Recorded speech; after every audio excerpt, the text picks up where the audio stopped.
101.1 FM, WLRA. Let's imagine there you are, sitting down to do your taxes.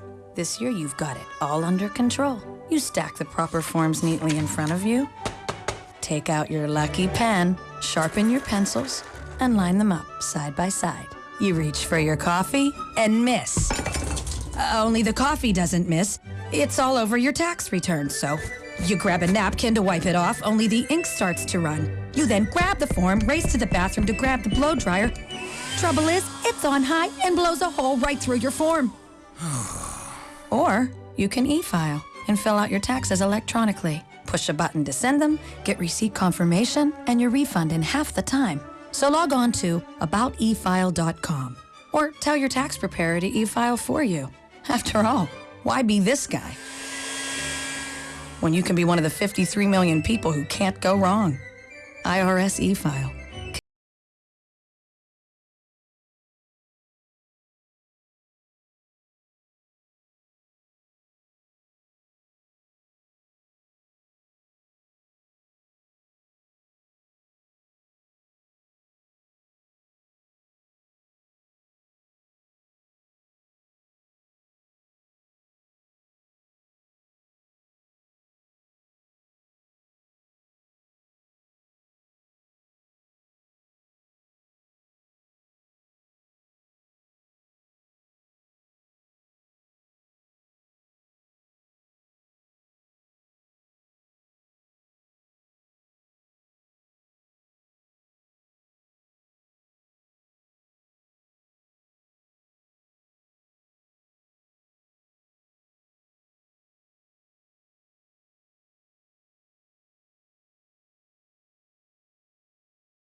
At that point, maybe they batter a little bit more. Correct. Yeah. So Cougars haven't lost to Flyers since 2014. Kind of have our numbers there from that perspective. Is there anything specific from the scouting report that you guys do specifically for the Flyers when you play against us? We know the Flyers are a really well-coached team. They are really, really sharp. I remember playing against the Flyers, even here as a player, and it's always a battle. It's hard. We hardly beat them in 3. You know, if you're beating them, it's 4 or 5. So we're really, really well prepared, knowing that they're going to be sharp on their side of the court. So we prepare always extra for the Flyers. Again, tough physical teams. Some years more physical than others. If not that physical, they're really technical. And we're aware of that. They have really good outside hitters. They have middles hitting for a really high percentage. Yep. So we just prepare accordingly. You know, I don't have an exact answer for you. But that's a team we're always worried about when we are playing against those guys, so we come out guns blazing. Absolutely, Coach. So can you talk about the quick turnaround time playing in Gentile Thursday night? Obviously, you're just an hour down the road, but talk about the preparation from a coaching and a team perspective, preparing for Loyola after like maybe a 4 or 5 day time period. Well, now you got like a 2-day turnaround. Correct. Talk about that preparation for a 2-day turnaround. Yeah, for our players, it's one game at a time, right? We don't like to mix up information, and we like to keep it as simple as possible. For Loyola, it was a little easier to prepare because we knew that they had players, or they had played certain teams, and we knew their numbers and all. And preparing for that second night, luckily we had a day off in between, so that gave us a little extra time to prepare. But we had to put in account all the numbers that Loyola put against UCLA, their tendencies, distribution, by rotation, and so on. So it requires, from my standpoint, the coach's standpoint, a little. The nights for us are a little longer because they're waiting for the match to end and for us to prepare for the guys. And on the guys' side or the player side, coaches have to digest that information and just keep it simple and give it to them. And hopefully they can retain as much as possible so we're able to neutralize their weapons and just to play the best we can according to the scouting report. Right on. That's awesome. That's awesome. I think the players got to think about, like you said, one game at a time. Right. Don't want to get too far ahead with them. Correct. Yeah, it's 1 point at a time for us. So. Yeah, so you are kind of a little bit more of an underclassmen team. You have 3 seniors on the team, John Stanley, Gavin Julian, and Capono Brown. Right. Talk about their leadership on the team and what they do for the team as senior leaders. Man, they're great. Gavin and John, they've been around for a long time. They're COVID players, so they know our program inside out. Right. They're really, really good influence, as Capono Brown is, to our younger guys. So they teach them the culture. They do the things we ask them to do, and then the younger classes, they just tag along and follow the example. So they're great guys, and they're going to be highly missed, especially Capono Brown for the service line. Yes. Gavin offensively, he's a big middle blocker who can do great things. And John Stanley, he's probably overall the best player on our roster. Is he the glue that holds BYU Cougars together? Yeah. He's the spark. He's great. You watch him on the bench. You watch him when he gets in the game. You watch the energy he brings. Love watching John Stanley play. And everyone loves him. And I think you expect that out of a long line of volleyball players in his family. Yes. So he's a really well-rounded volleyball player who can do it all for us. He can do anything we ask him to do. Right on. So last question for you. Last topic is Luke Benson. Yeah. He was a starter last year. Right. Had good numbers, but this year, his first 4 games, the numbers have the first 3 games, numbers have been phenomenal. Talk about some of his maybe development that you've seen, maybe in the off season or in the fall. Absolutely. Where he's at now. Yeah, Luke's been developing nicely. He's just figuring out the game. You know, he's just more conscious from the service line, keeping serves in. When he doesn't get a great toss, he just keeps it in. When he can really unload, he goes for it. He has a green light to do that. Offensively, we just try to maximize Luke's qualities, which is physicality, his jump and his arm. He's got a really great arm. What I think really made him get a jump in his numbers is the fact that, hey, he's hitting the shots that are high percentage shots.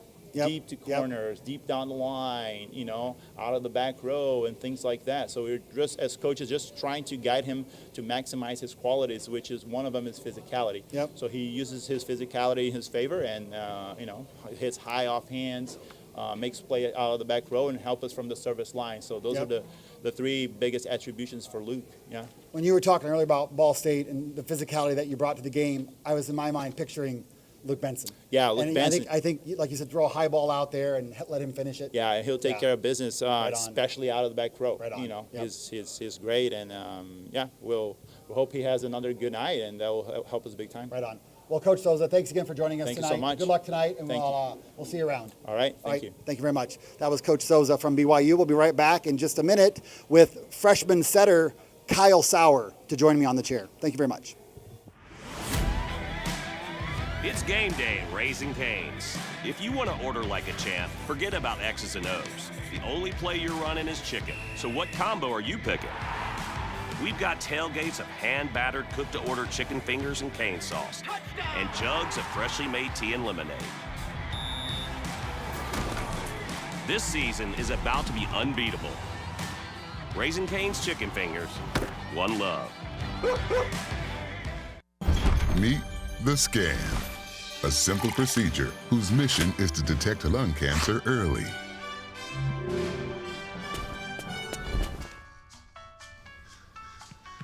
I'm here to save you. But I feel fine. That's great, but you may still be at high risk for lung cancer. Oh man, that's a new fence. If you smoke, early detection could save your life. Learn more at savedbythescan.org. All right, welcome back. We are here with freshman setter Kyle Saur, a native of Chicago. Kyle, welcome for joining me on the program tonight. Thank you. Thanks for having me. All right, so I mentioned here you're a native of Chicago, so being in BYU and coming back home, how'd that feel making the trip back home to Chicago? Well, it's awesome.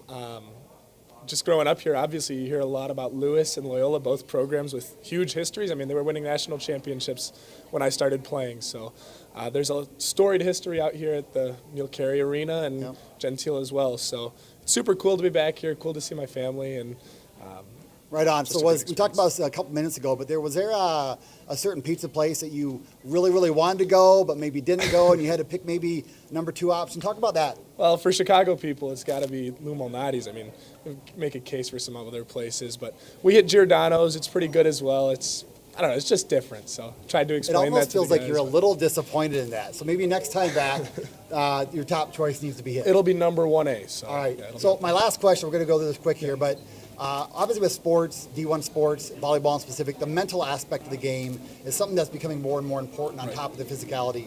Talk about some things that you as a player does, or maybe the team BYU does from a mental aspect of the game. Yeah, so I mean, we've been huge on that this year. The coaches have been preaching that all year long, that you've got to achieve the first victory, and that usually comes before the first whistle is blown. So we do a ton of mental training. We've got a mental strength coach that works with our team regularly. Every week we meet with him and just focuses on staying task-oriented and goal or success-oriented and keeping your mind on That's what's interesting working. about winning the victory before the game even starts. Yeah. That's awesome. Well, Kyle, I wish I had a couple more minutes with you tonight, but we're going to cut this kind of short here. But thanks for Kyle Saur for joining me in the chair tonight, a local here of Elgin, Illinois. Yes, back home after tonight. We'll be back on the planes tomorrow to go back to play BYU. So, Absolutely. Kyle, thanks for joining us, and we'll be right back in a couple minutes here with freshman outside hitter from Lewis, Hunter Cahalen. So we'll be back with him in 1 minute. Thank you very much.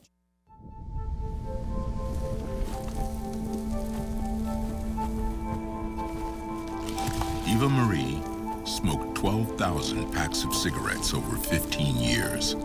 She quit, and now there's a new lung cancer screening that could save her life. You stopped smoking. Now start screening. No matter how much you smoked, early detection could save you. Talk to your doctor or learn more at savedbythescan.org. Looking for a great spot to unwind before or after a Flyers game? Nick and Ivy Brewing is the perfect spot to enjoy the best craft beer in the area. Whether you have a taste for a lager, IPA, ale, or anything in between, Nick and Ivy has the offering in their tap room. Located just over the bridge at 1026 South State Street in downtown Lockport. Nick and Ivy Brewing offer over 10 locally crafted beers nightly as well as live music. Visit them online at nickivybrewing.com or give them a call at 815-524-4857. Nick and Ivy Brewing, a proud sponsor of Flyer Athletics. All right, welcome back to Volleyball World here for our BYU versus Lewis match tonight. I'm joined by freshman outside hitter Hunter Cahalen from Redondo, California? Correct. Is that right? Well, Hunter is a freshman here on the Lewis volleyball team. Talk about what it's like being a freshman on the team, a student athlete at Lewis, and part of the volleyball team. What are some of your favorite things about that so far this year? Yeah, it's really nice. Coming from a place pretty far away, it's nice knowing to come here and already have sort of a community and a friend group and a family to be a part of. And that's really nice to have being on the volleyball team. I always feel like an athlete, your team is kind of your second family, and it Yeah. sounds like that's the way it is with you too. Exactly. So obviously tonight is First Responders Night, and I know you have some family here visiting from California tonight. They're part of the police force out there in California. Talk about what it means to be a child of a police force family, and maybe what First Responders Night means to you. It means quite a lot. My dad and a lot of others that I know put their life on the line all the time to, help and support others and be a part of their community. And that's really great to see. Super grateful that he can make it out here and support Lewis men's volleyball. That's awesome. I know the team's a second family, but nothing beats your first family. Oh, yeah. So, Hunter, I wish we had more time to talk to you tonight, but Yeah. we're going to cut a little bit short here. The game's going to be starting here in a few minutes. Yep. So thanks for joining us tonight. That was freshman outside hitter Hunter Cahalen from Redondo, California. Thanks for joining us. We'll be back here in just a couple minutes with the first serve for the Lewis versus BYU match tonight. Thank you very much. Lewis University Athletics is brought to you by the Holiday Inn at Suites Bolingbrook, off Route 53 and Interstate 55. Proudly serving the Bolingbrook Romeoville area, just minutes from Lewis University. The hotel offers plenty of banquet space for your upcoming events and 145 guest rooms and suites. You can join them at their on-site restaurant, Hanover and Hardy's Public House, for breakfast, lunch, or dinner. Comfortable hotel with friendly service. It's the perfect place to kick back, relax, and be yourself. Information about the hotel is available at www.bolingbrookholidayinn.com. Looking for a great spot to unwind before or after a Flyers game? Nick and Ivy Brewing is the perfect spot to enjoy the best craft beer in the area. Whether you have a taste for a lager, IPA, ale, or anything in between, Nick and Ivy has the offering in their tap room. Located just over the bridge at 1026 South State Street in downtown Lockport. Nick and Ivy Brewing offer over 10 locally crafted beers nightly as well as live music. Visit them online at nickivybrewing.com or give them a call at 815-524-4857. Nick and Ivy Brewing, a proud sponsor of Flyer Athletics. There's so many rewards in life. You coming into our home was one of the greatest rewards we could have ever had. You know, it took 20 years and I got my third child who was 17 at the time. It's so cool to watch the adult that you've become, and you really have done as much for us as you think we've done for you.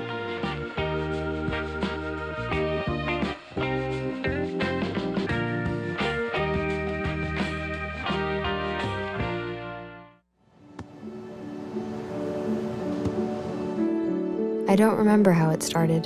Go to that. Our back and forth. It always came back. Dad! You probably don't remember what you told me, That was perfect. but I heard every word.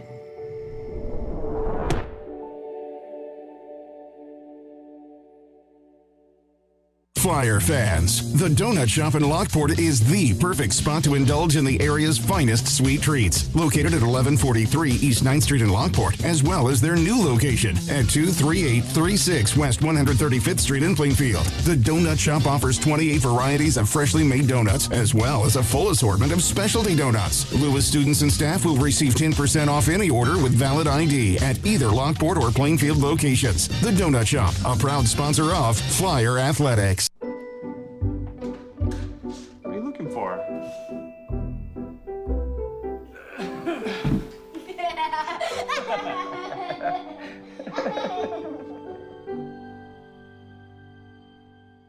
I know kids worry about a lot of things. Getting enough food to eat shouldn't be one of them. Through a nationwide network of food banks, Feeding America serves virtually every community in the United States. See how you can help your community. Visit feedingamerica.org. It's game day at Raising Cane's. If you want to order like a champ, forget about X's and O's. The only play you're running is chicken. So what combo are you picking? We've got tailgates of hand-battered, cooked-to-order chicken fingers and cane sauce, and jugs of freshly made tea and lemonade. This season is about to be unbeatable. Raising Cane's chicken fingers, one love. Lewis University Athletics is brought to you by the Holiday Inn at Suites Bolingbrook, off Route 53 and Interstate 55. Proudly serving the Bolingbrook Romeoville area, just minutes from Lewis University. The hotel offers plenty of banquet space for your upcoming events and 145 guest rooms and suites. You can join them at their on-site restaurant, Hanover and Hardy's Public House, for breakfast, lunch, or dinner. Comfortable hotel with friendly service. It's the perfect place to kick back, relax, and be yourself. Information about the hotel is available at www.bolingbrookholidayinn.com. I don't remember how it started. Go to that. Our back and forth. It always came back. Dad! You probably don't remember what you told me, That was perfect. but I heard every word.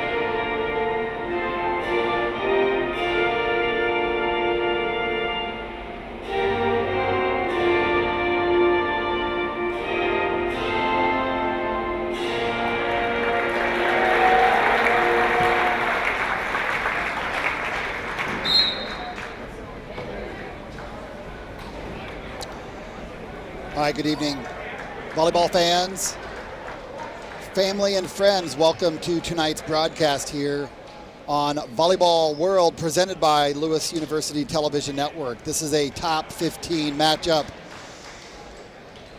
for NCAA Division I men's volleyball between the BYU Cougars. They are number 9. They are coming in at 3-0 versus the number 15 Lewis University Flyers, coming in tonight at 1-2.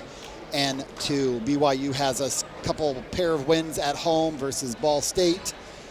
They have a win at Gentile Arena just up the road here at Loyola on Thursday night, a tough 5-setter. That brings their record to 3-0. Lewis defeats Central State early, loses to Penn State in 4, and then loses to UCLA in 4 as well. 2 close matches for the Flyers. I am joined here by Lewis University Volleyball women's player Rachel Kazarowski. Rachel, say hi to the folks. Hey fans, just checking in. Rachel will be my color commentator tonight, providing all the volleyball specific details with the match. We're going to let you go to the in-gym announcer for his starting lineups. A 6'3" setting junior from Honolulu, Hawaii, number 7, Noah Haynes. A 6'8" middle blocking senior from Whitefish Bay, Wisconsin, number 10, Kevin Julian. A 6'5" opposite senior from Honolulu, Hawaii, number 13, Dakota Brown. A 6'6" middle blocking junior from Las Vegas, Nevada, number 21, Steve. A 6'6" outside hitting junior from Walnut Creek, California, number 23, Nick Ramos. The Cougars lead girls are a 6-foot sophomore from Las Vegas, Nevada, number 6, Jackson White. And a 6'3" sophomore from Santa Catarina, Brazil, number 15, Renato Hernandez. The Cougars are coached by Sean Olmstead, assisted by Devin Young and Otako Sousa.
All right, there is the Lewis huddle after the starting lineups. Looking at the BYU side, you cannot see that on your screen, but looks like they will be starting in rotation 4 with Capono Brown serving. He will be opposite of their setter, Noah Hain, I believe. Noah Hain is starting front row. Middle blockers for BYU, Gavin Julia, number 10 at the net. Tion Taylor, the preseason All-American, number 21, will be playing back row. He is subbed out for Bernardo Adam. Outside hitter, Mix Romanus and Luke Benson, number 1. Luke is front row. He has been on fire for them so far this season. For the Lewis Flyers, outside hitters, Max Rocky and Daniel Haber. Middle blockers, Michael Sack and Peter Vamochil, Oppo, Christian Prayer, Tyler Morgan setting, and Nico Paula, number 4. The Eric Dickerson of men's volleyball wearing the white as libero. First server, Capono Brown.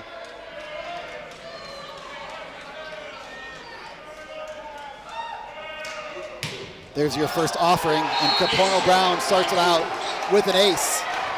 Capono Brown was on fire at BYU last year, acing Lewis quite often. Going to start out early tonight. What do you see about that, Rachel? You know, that he had 4 aces against Ball State at the beginning of this year. Didn't carry any over Thursday night against Loyola, but he brings one tonight right off the bat.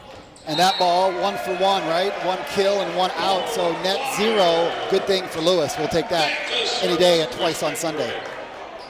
Christian Prayer back to serve, the 6'4", heavy-armed graduate student from St. Louis, Missouri. He stands 6'4". He is CP 2-3 to his bench fans. That ball is just out long.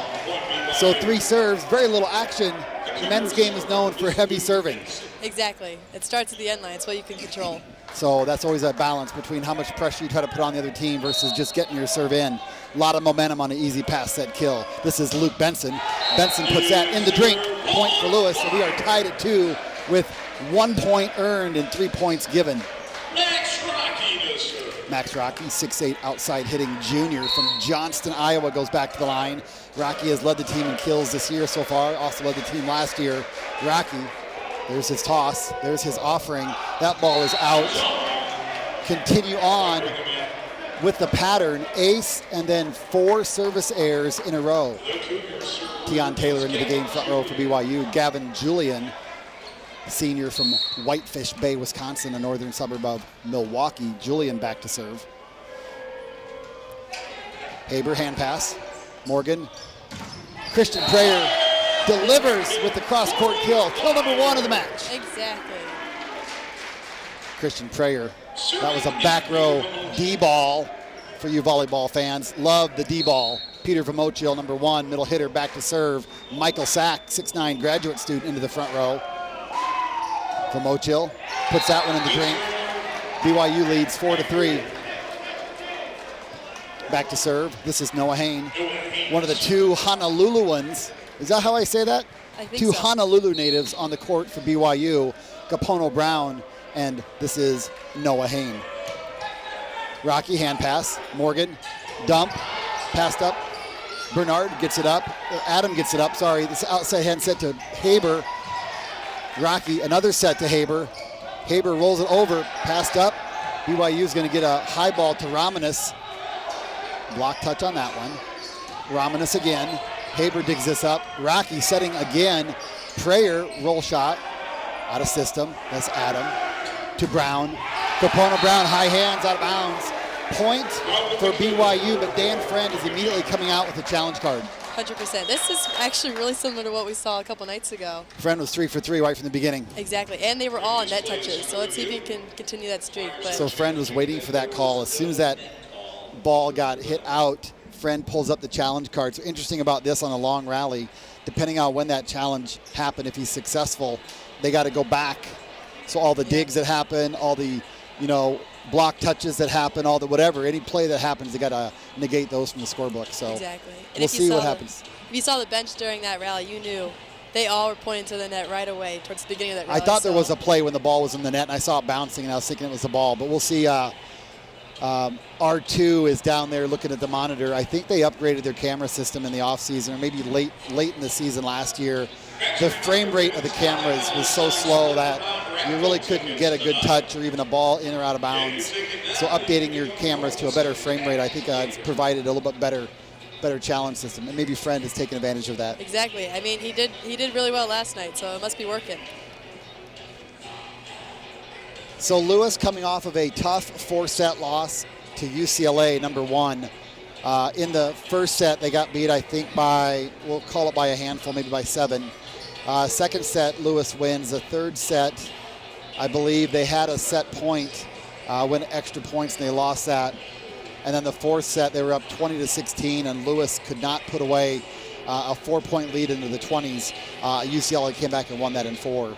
Against Penn State, they had 2 games that went deep into extra points. One of them, I think Lewis won 29-27 or 28-26. The other one they lost. It might have been like a 31-29 number, but Lewis played Penn State pretty tough at the Penn State Arena, which is a tough place to play in. Bright lights in there, not too much room on the sides, kind of tight there, but Lewis also did play Central State. They're an upcoming program. They handled them fairly easily. No offense to Central State, but they handled them fairly easily. They got a lot of guys into that match. So Lewis is looking to even the record up at 2-2 tonight. BYU is looking to start off the season with a perfect 4-0 record if they can get the win tonight. Further review. Net on BYU and Dan Friend. Another challenge win in the books. Looks like Dan Friend might be talking to the down ref. Say, come on. Where's the home court advantage? Just a little bit. Exactly, and the down ref was here last night, so he's like, he was the up ref on Thursday. He's good. He Yeah. is so good. I think his name might be Christian. I think. He reffed a lot of the club games growing up here, but Tyler Morgan back to serve. 6'7" junior setter from Dike, Iowa. Haber had thoughts of pounding that, but Michael Sack continues his middle domination. Exactly, and Michael Sack, I wanted to get him to get more involved the other night, or at least started earlier. And here he had first set, 5 points in the game. I'm going to make something up, and I may be totally accurate, but I think he was like 8 for 10 with no errors at Penn State, and maybe 9 for 11 with 1 error against UCLA. So yeah, he Sack is an offensive weapon. Outside set to Capono Brown, and Capono Brown is shut down. Shut down by none other than Michael Sack. He's on a roll. The Romeoville Roofing Company making their presence known early. The 20-finger discount from Sack and Christian Prayer. And Tyler Morgan goes back with a 2-point lead. BYU in rotation 1. Romanis sitting on the right. Capono Brown hitting on the left. Romanis platform set. Luke Benson. And Luke Benson making a name for himself early. That was a nice back row attack by the 6'7" junior. I agree. He basically had no block up, and it's just too hot to handle for the next 4 round. attackers coming in, 3 blockers, each one-on-one, and then Luke Benson comes out of nowhere on a quick ball in the back, hitting against an open net, and Rocky tried to do all he can just to pass that up. Romanis back to the service line. This is Rocky passing a dime to Morgan, and Michael Sack, Kapowie. Rachel, what do you think about that? Well, he's 2 for 2. I mean, why not feed him some more? 1 ball, Michael Sack in the middle. Daniel Haber goes back to serve, bringing Max Rocky into the front row. It'll be Rocky, Sack, and Christian Prayer at the net for Lewis. Haber, ace serve. That ball hit the ground, I believe. I agree. I mean, at least from our end. Dan Friend is going for the green card, and then he shanked it out. So I think that counts as an ace anyway. So Haber pushes Lewis' lead to 3. We got Luke Benson, Bernardo Adam, and Mix Romanis in the serving pattern for BYU. Haber with the high toss. That ball is long, so Haber pulls a Capono Brown and goes 1 ace and 1 out. I was just about to say that. It takes away, it kills the momentum. You get a point on serve, though. I guess that's a good thing, getting 1 point on serve. True. Tion Taylor back to serve, the preseason All-American. Taylor serving a float, Rocky hand pass. Morgan back to Christian Prayer. Prayer goes OTT. Yeah, I mean, maybe a slight waffle there. It wasn't as hard as we used to seeing Prayer hit that ball, but he went over Benson, just Luke right in the Benson, middle of the court. 6'7", and Gavin Julian, he's at least 6'8", and Christian Prayer goes over top of the combo. Michael Sack back to serve. Peter Vamochil, number 1, into the front row for Lewis. Sack targets the libero. Back set to Capono Brown. That ball was in. It looked out to me when it hit the ground, but the entire Lewis bench told Coach it was in. Yeah, I'm not sure. Dan Haber was right in my line of sight. So One thing Capono Brown does is hits the ball hard pretty much every time. I don't know if the guy has a tip shot in his arsenal. We're going to see later tonight here if he has anything at all. Brown back to the service line. Noah Hain into the front row. Nico Paula passes. Good ball to Morgan. This is a ball to Prayer. Prayer, that ball is out. No touch. Looks like Dan Friend might be going to the card. Morgan insisting there was a touch. So the interesting thing about men's volleyball, the challenge system, I know the women's is a little bit different maybe, but the men have 3 challenges. And if the game goes to a 5th set, you get a 4th challenge. And if you challenge, you get it right, you don't lose it, right? So you keep it. So last year at McKendree, Dan Friend challenged like 6 calls and got all of them right. Wow. And I'm listening to the announcer, and the announcer's going like, well, geez, Friend is probably going to challenge this one again. And I'm like, don't fault Friend for challenging it. I mean, the referee crew, nobody's perfect, and they just made some calls, and Friend challenged him and got him right. But when a coach challenges a lot, that's not him being like picky or anything like that. It's just like, as long as I get him right, I got to keep my challenge. So Friend last night was like 3 for 3. I think he missed a couple late. Yeah. One of them might have been like a throwaway challenge, like, hey, I'm going to use this for a timeout kind of thing. I agree. We'll see what happens. He had a hot streak, though, for a while. I know. It was all, like, in the first set, too. It was awesome. And you know what's the worst thing is when you're like a down ref and you miss a net call. Yeah. And the coach challenges it and says, I want you to go to the monitor, and I want you to look at where you maybe missed a call. Yes. And then he comes out of the challenge, he goes, yeah, I missed a call, my bad. Yeah. But I think reffing's gotten a little bit easier from that perspective, because now it's like you make a bad call 10 years ago, coach is like just on you, screaming, and now the referee can be like, well, if you think it's wrong, go ahead and challenge it.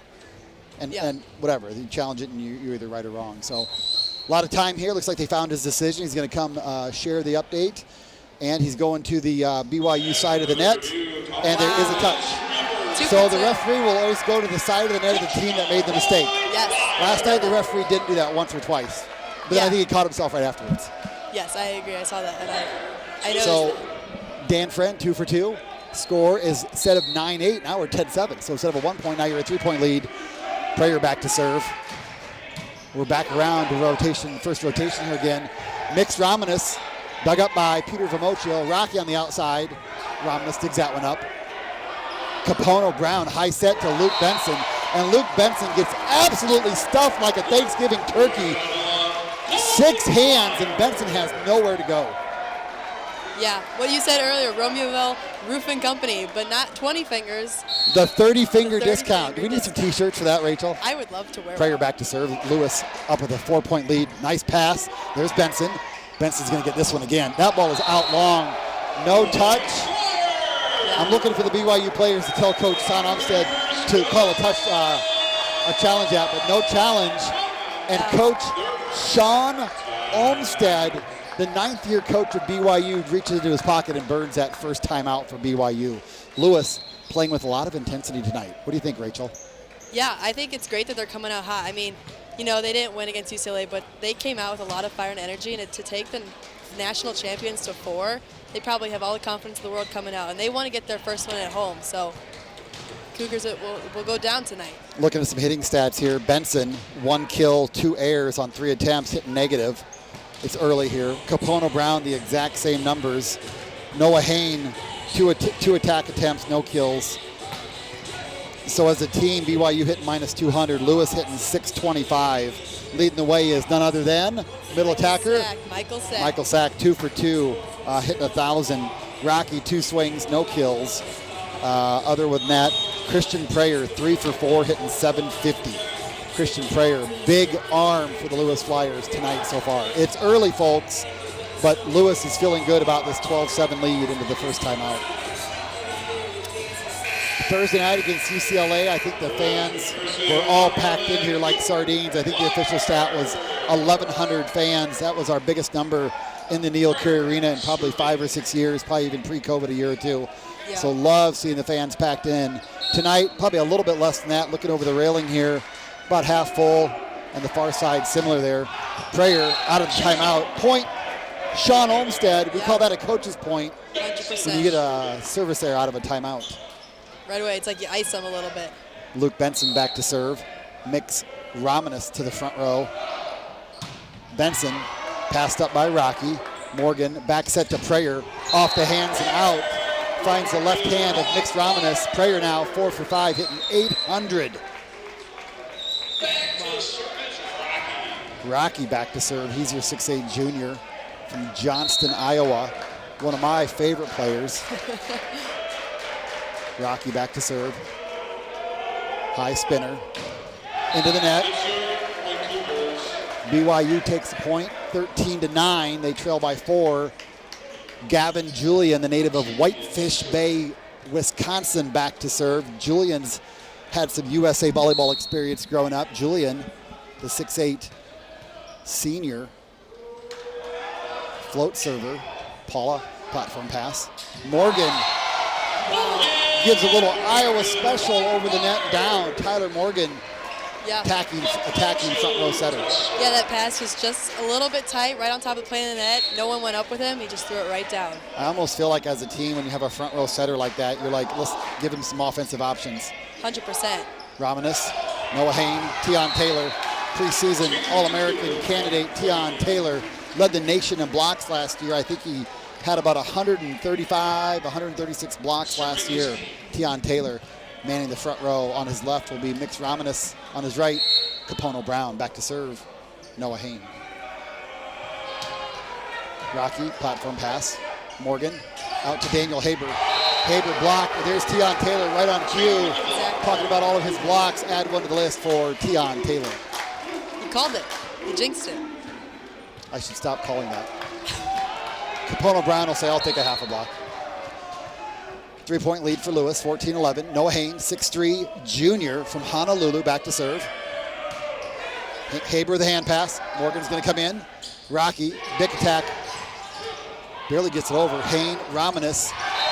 Nice job by Noah Hain putting that ball outside for Romeoville to go around the block.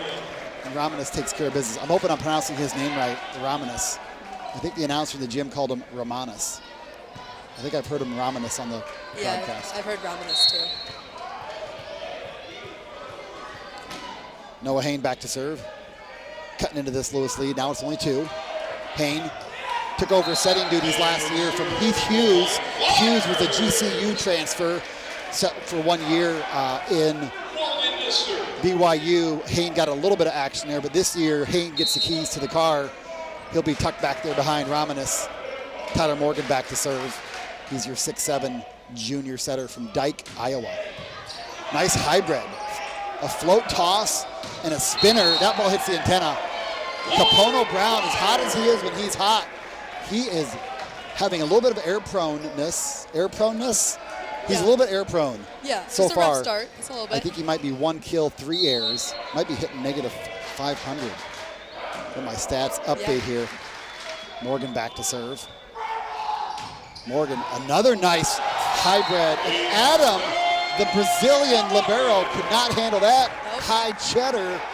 And Morgan pushes Sean Olmstead to burn his second and last timeout of set number 1.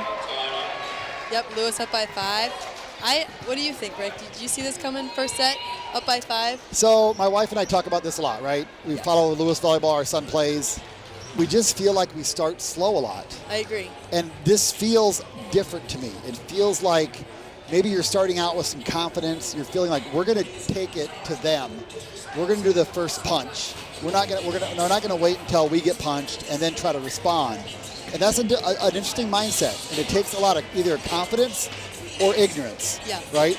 And I think that UCLA match and the BYU match and losing those in 4, you'd love to win one of those, but I think the confidence is there, and I love what I'm seeing so far. Obviously, we have a lot of volleyball yet, and if you think you got this one and you start relaxing a little bit, other teams build momentum. But I like what I'm seeing. Good. So do I. Talking about Tyler Morgan's serve there, it's a hybrid. I think you hear the word hybrid maybe used incorrectly sometimes. A hybrid is when you toss it and it looks like you're going to do a float serve. So the toss is a non-spin toss. And then you come across it with some heavy top spin. So the defense typically wants to come up and take float serves with their hands, but they love to take top spin serves with the platform. So if Tyler looks like it's a float serve and they come up short, and then he goes over the top with a hard top spin. Now they're having to take like a hard top spin serve with their hands, which is not ideal, but that's an idea behind the hybrid. So again, another hybrid, Adam platform. This is mixed Romanus. Rocky with the dig. Morgan, Haber off the hands of Romanus. So tool time with your host, none other than sophomore Daniel Haber. Yeah, I didn't know. That was a great save there by Tyler Morgan with one hand set coming from right back. I didn't know who was going to hit it at first. I thought it might have been block touch at the net. Rocky with a dig. Awesome. Turns into in-system offense. Exactly. That is so huge in the men's game. That ball is an ace, and Tyler Morgan dials up an ace. A second, and like we can see the players from here. He thought that was going to be out. That was like 10 feet in. That was deep corner ace. Yeah, it wasn't even like challengeable. It wasn't even close. It was probably in by what, 3 or 4 feet? Yeah. At least we're going to say that from our luck here. Morgan back to serve. Lewis up by 7. It's 19-12. Short serve. Passed up by Romanus. Hain, middle attack to Taylor. And we're going to get the ball here. We're going to play this. This is Haber. This is Morgan. Back set to Prayer. Prayer off the hands and down. Christian Prayer. Yeah, he is on fire. He said, Capona Brown's been on fire? Well, so will I. Christian Prayer. One of the most unique names in volleyball. You ask his parents about his name, and they're not like overly like crazy religious. It's just like, Christian Prayer sounds like a good name. Payne has to take that one. Adam in. This is Capono Brown. There's a touch. Rocky digs off the billboard. Rocky can't play it. We're going to get this ball over. We're going to keep playing here. Romanus. Wow, and mixed Romanus. Johnny on the spot at the net. That was a crazy play. That was. It was great hustle, and then fortunately just not deep enough. Romanus could just take it over. Biggest momentum play in volleyball. A huge defensive effort that turns into an offensive point. If we could have got that into an offensive point, that would have been huge. I couldn't agree more. 20-13, Lewis up 7. Romanus back to serve. This is Paula. Rocky. Wow. Tion Taylor. There's 2 blocks in the set for him. So nice job by Tion Taylor to be patient on that one, especially with a Michael Sack weapon at the front row. Tion Taylor able to read Morgan and see that he was going to Rocky, and Taylor just waiting on that. Romanus back to serve. Passed up by Paula. Paula's passing platform has been awesome. Wow. Paula has improved his passing so much this season. He is one of the best passers on the Lewis team. That's why he's wearing the libero jersey. I could not agree more. Haber back to serve. Lewis now 21-14. Rocky into the front row. Haber passed up by Adam. Kane out to Benson. Benson elevates from the penthouse over the top and down. Yeah, just splits Nico and Haber back there. Rocky still looking for his first kill of the night. I think Max Rocky would be absolutely fine having 0 kills and winning this first set. John Stanley, the aforementioned senior in our pregame show, Stanley back to serve from the long line of Stanley volleyball players. Rocky pass to attack. How about that? On cue! Yeah. I got to cue him more often. We're too good at this. So I love the pass to attack. It's one of my favorite things in volleyball. You're going to serve me, I'm going to pass it, then I'm going to come around, I'm going to kill it. Yeah. So you're trying to take me out of the serve-receive pattern, I'm going to come back and kill it. I love that play. Rocky had to do a little bit of a dump shot there, but 22-15, Michael Sack back to serve, bringing in 6'6" sophomore Peter Vermochel into the front row. He'll be flanked by Prayer and Rocky. Sack puts that one in the net. Vermochel, the Arlington Heights native. Lewis up by 6. Capono Brown back at the service line. Yeah, Lewis is passing 4. They got Prayer in the passing pattern along with Paula, Haber, and Rocky. Rocky, that's a perfect pass. Peter Vermochel passed up by Romanus. Hain coming out. This is going to go to Benson. That's way outside. And that ball did not clear the net. As soon as Hain set that, I thought he pushed out a little bit far. Yeah. That was going to be a tight one. Rachel's like, as a setter, I would never do that. Far. Absolutely not. And you're just looking down your nose at Hain right now going, how could you do that? Yeah. 23-16, Lewis takes a 7-point lead here into Prayer's serve. Prayer takes a little bit off of that. Yeah, I'll just casually put another ace on the board. Yeah, that one caught the end line. That was a good serve. Prayer, 5 kills on 6 swings, hitting 800. 2 service errors. We don't care about that. And there you go, folks. That is an ace. And Lewis is going to have set point and make that 8 of them here. The first one off of Christian Prayer's arm. Romanis passes up. Hain, another high ball to Benson. Oh, Lewis in system. Morgan, pineapple back to the corner. And they're not going to find that one. And Morgan with the pineapple punch back to the corner. And Lewis takes set number 1. 25-16. Holy cow, folks. I did not expect that. I don't think BYU expected that. But I guarantee you the Lewis players are like, we can totally put a 25-16 game on BYU. Rachel, what are your thoughts? You obviously asked me during timeout what my thoughts were, and I gave you a lengthy dissertation on that. What are your thoughts on this first set and how it went? I thought it was awesome. We talked about the momentum change, or how like they came out starting so hot. Usually they start off slow, but they came out fast. And like Thursday they had a lot of service errors. Today we started, back and forth, both teams. But then Lewis just pulled away, and it was great to see the energy in this building. So Rocky, leading killer on the team so far this year, has 1 kill, 1 error, hitting 0. He has 2 service aces. You look at that and you're saying, wow, he's struggling. And the next column is digs. 3 digs. Yeah. Those 3 digs, I don't know exactly, but I'm going to say in my book they turned into 3 offensive points. Yeah. And block touches at net, the Vamochils, the sacks, the front row hands. You can get a hand on a ball, and you can get a back row player just to pass it up. You are in system. So I always say middle blockers are the least recognized player in the volleyball game. They got to block everything. They got to be available on every single attack. And you might get 1 block a set. If you can do that, you might be an All-American. Yeah. Keon Taylor has 2, and he proves like he's maybe a preseason All-American. And you might get set, maybe once or twice out of 10. Yeah. Maybe 2 if you're really, really lucky. So middles, that's why they come out back row. That's why you have a libero for the middles. When they're in the front row, they are working hard. Absolutely. Hardest working player on the team. And I just love an undersized middle, too. When you have like a 6'3" middle coming in there and just doing damage and reading and being quick. Those are some of my favorite players to watch. Looking at the court here, we have the Lewis Flyers warming up. Ryan Collins setting, hands of butter. That's Antonio Elias with a swing. This is Tate Sandvig, the 3rd Iowa boy on the Lewis team. Here comes Carson Steinbach, the lefty, Big Red they call him. John Davis. Probably John's fault, not Ryan's fault. Ryan's a great setter. John Davis always wore an extra layer on warm-ups. Even with the beard, he gets cold. Cole Schweitzer, the Middleton native. Tyler Simpson, he's 6'10" and all of it. This is Sean Baggs, the Gilbert native. Here comes in Wesley Yust, Florida 352 product, 352. Clap 3 times. There's Sean Baggs from Gilbert.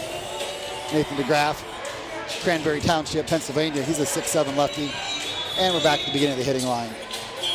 So Lewis keeping those arms warm between sets. Lewis has probably one of the biggest rosters in NCAA men's volleyball. I think Long Beach State was maybe bragging about how big their roster was, and I think Lewis may have maybe 1 or 2 on them. Yeah. I think Long Beach might be in the high 20s. I think Lewis is pushing 31, 32. They have, I think, 11 freshmen. I think 8 of them are going to redshirt. Yeah. 3 of them are going to be using a year of eligibility this year. So I guess we didn't go to commercial break, so hopefully we didn't bore you too much in this 3-minute countdown. But Lewis takes set number 1, 25-16. BYU is going to come out and see if they can adjust. But I like what I'm seeing from Lewis's defense. 100%. And turning defense into offense. But don't count out the Cougars. I mean, they took Loyola to 5, and they beat them. They came back 15-13, 5-set thrillers. So we'll see what they can do. I interviewed that coach ahead of time, and I wish I would have looked at the game closer to see how it went. And how the sets went, from an ebb and a flow perspective. Because when you see a 5-set thriller, you just think of certain things. But, when you win 15-13 in the 5th, that's always exciting. But I don't know. If you're up 14-9 and the other team comes back, it's one thing. Yeah. If you're down 13-9 or 13-8 and you come back and win it, that's a different kind of emotion. So the beauty of volleyball, just momentum is fleeting. And sometimes it's hard to build, but it's kind of hard to give up to, but momentum is the name of the game in a lot of ways. Right now, Lewis has the momentum on his side. Looks like starting lineups. Same lineups here. Lewis bringing out Morgan setting, Prayer serving. Looks like Prayer will be the first server here. Rocky and Haber outside. Paula, libero, Vamochil at the net, and Sack on the bench right now as a middle. He'll rotate in. Adam, Romanis, and Benson in the service receiving line, and Prayer puts that right into the drink. He could have at least Capono Brown that and put an ace first before he put one in the drink. He'll come back around. Maybe he'll do it then. And with that, here's Capono Brown with the 1-point lead. Noah Hain into the front row as a front row setter for BYU.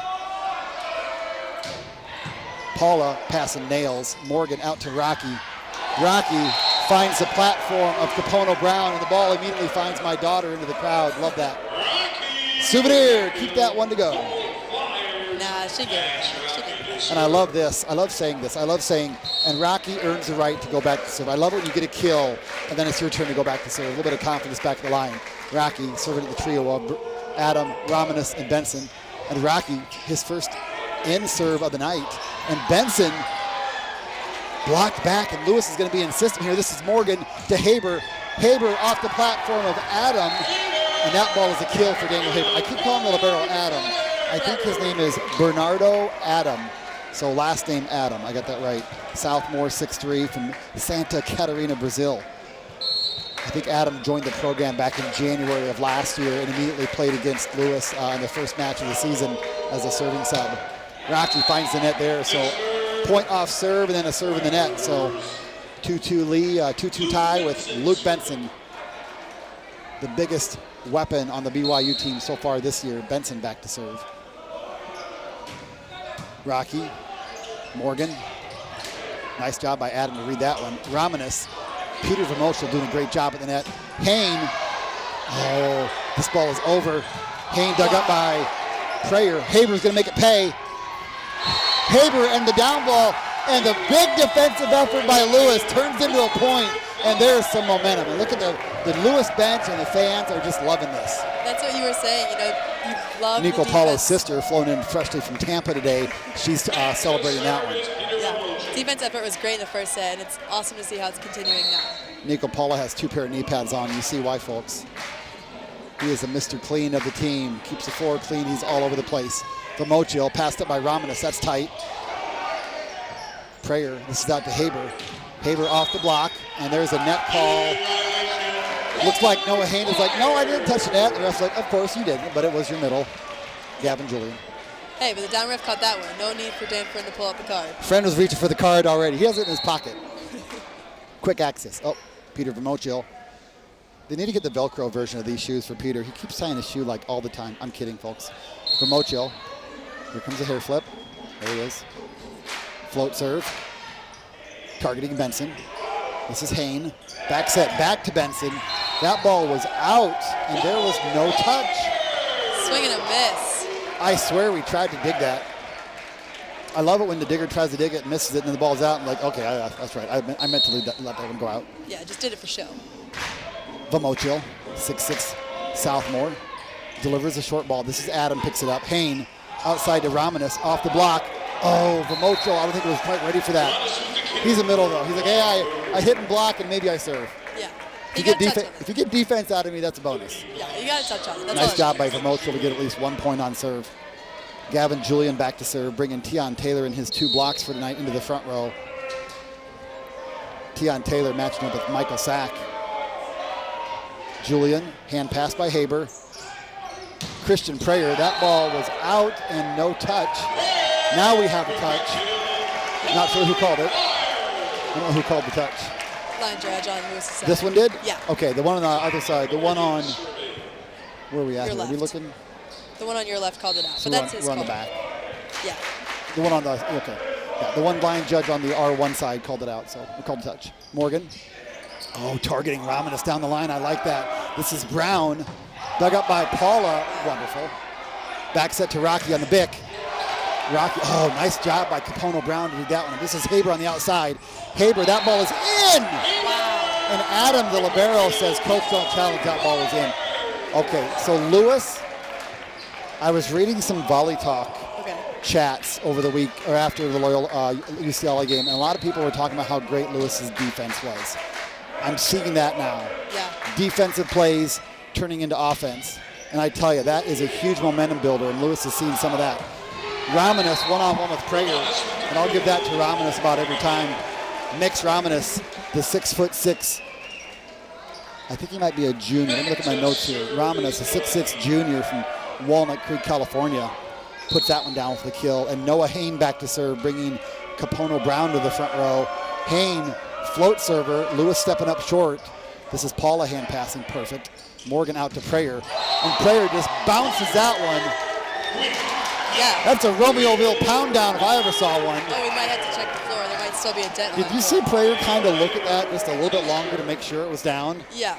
Maybe a little unintentional stare down. No reaction, like, yeah, I just did that against Capono Brown. So I love it when a setter sets the ball out far enough that the hitter can cut it off short or let it go past the block and then put it down the line like that one. Robinus, that ball hit the antenna. Yeah, looks like he tried to do the same thing, but the antenna was there.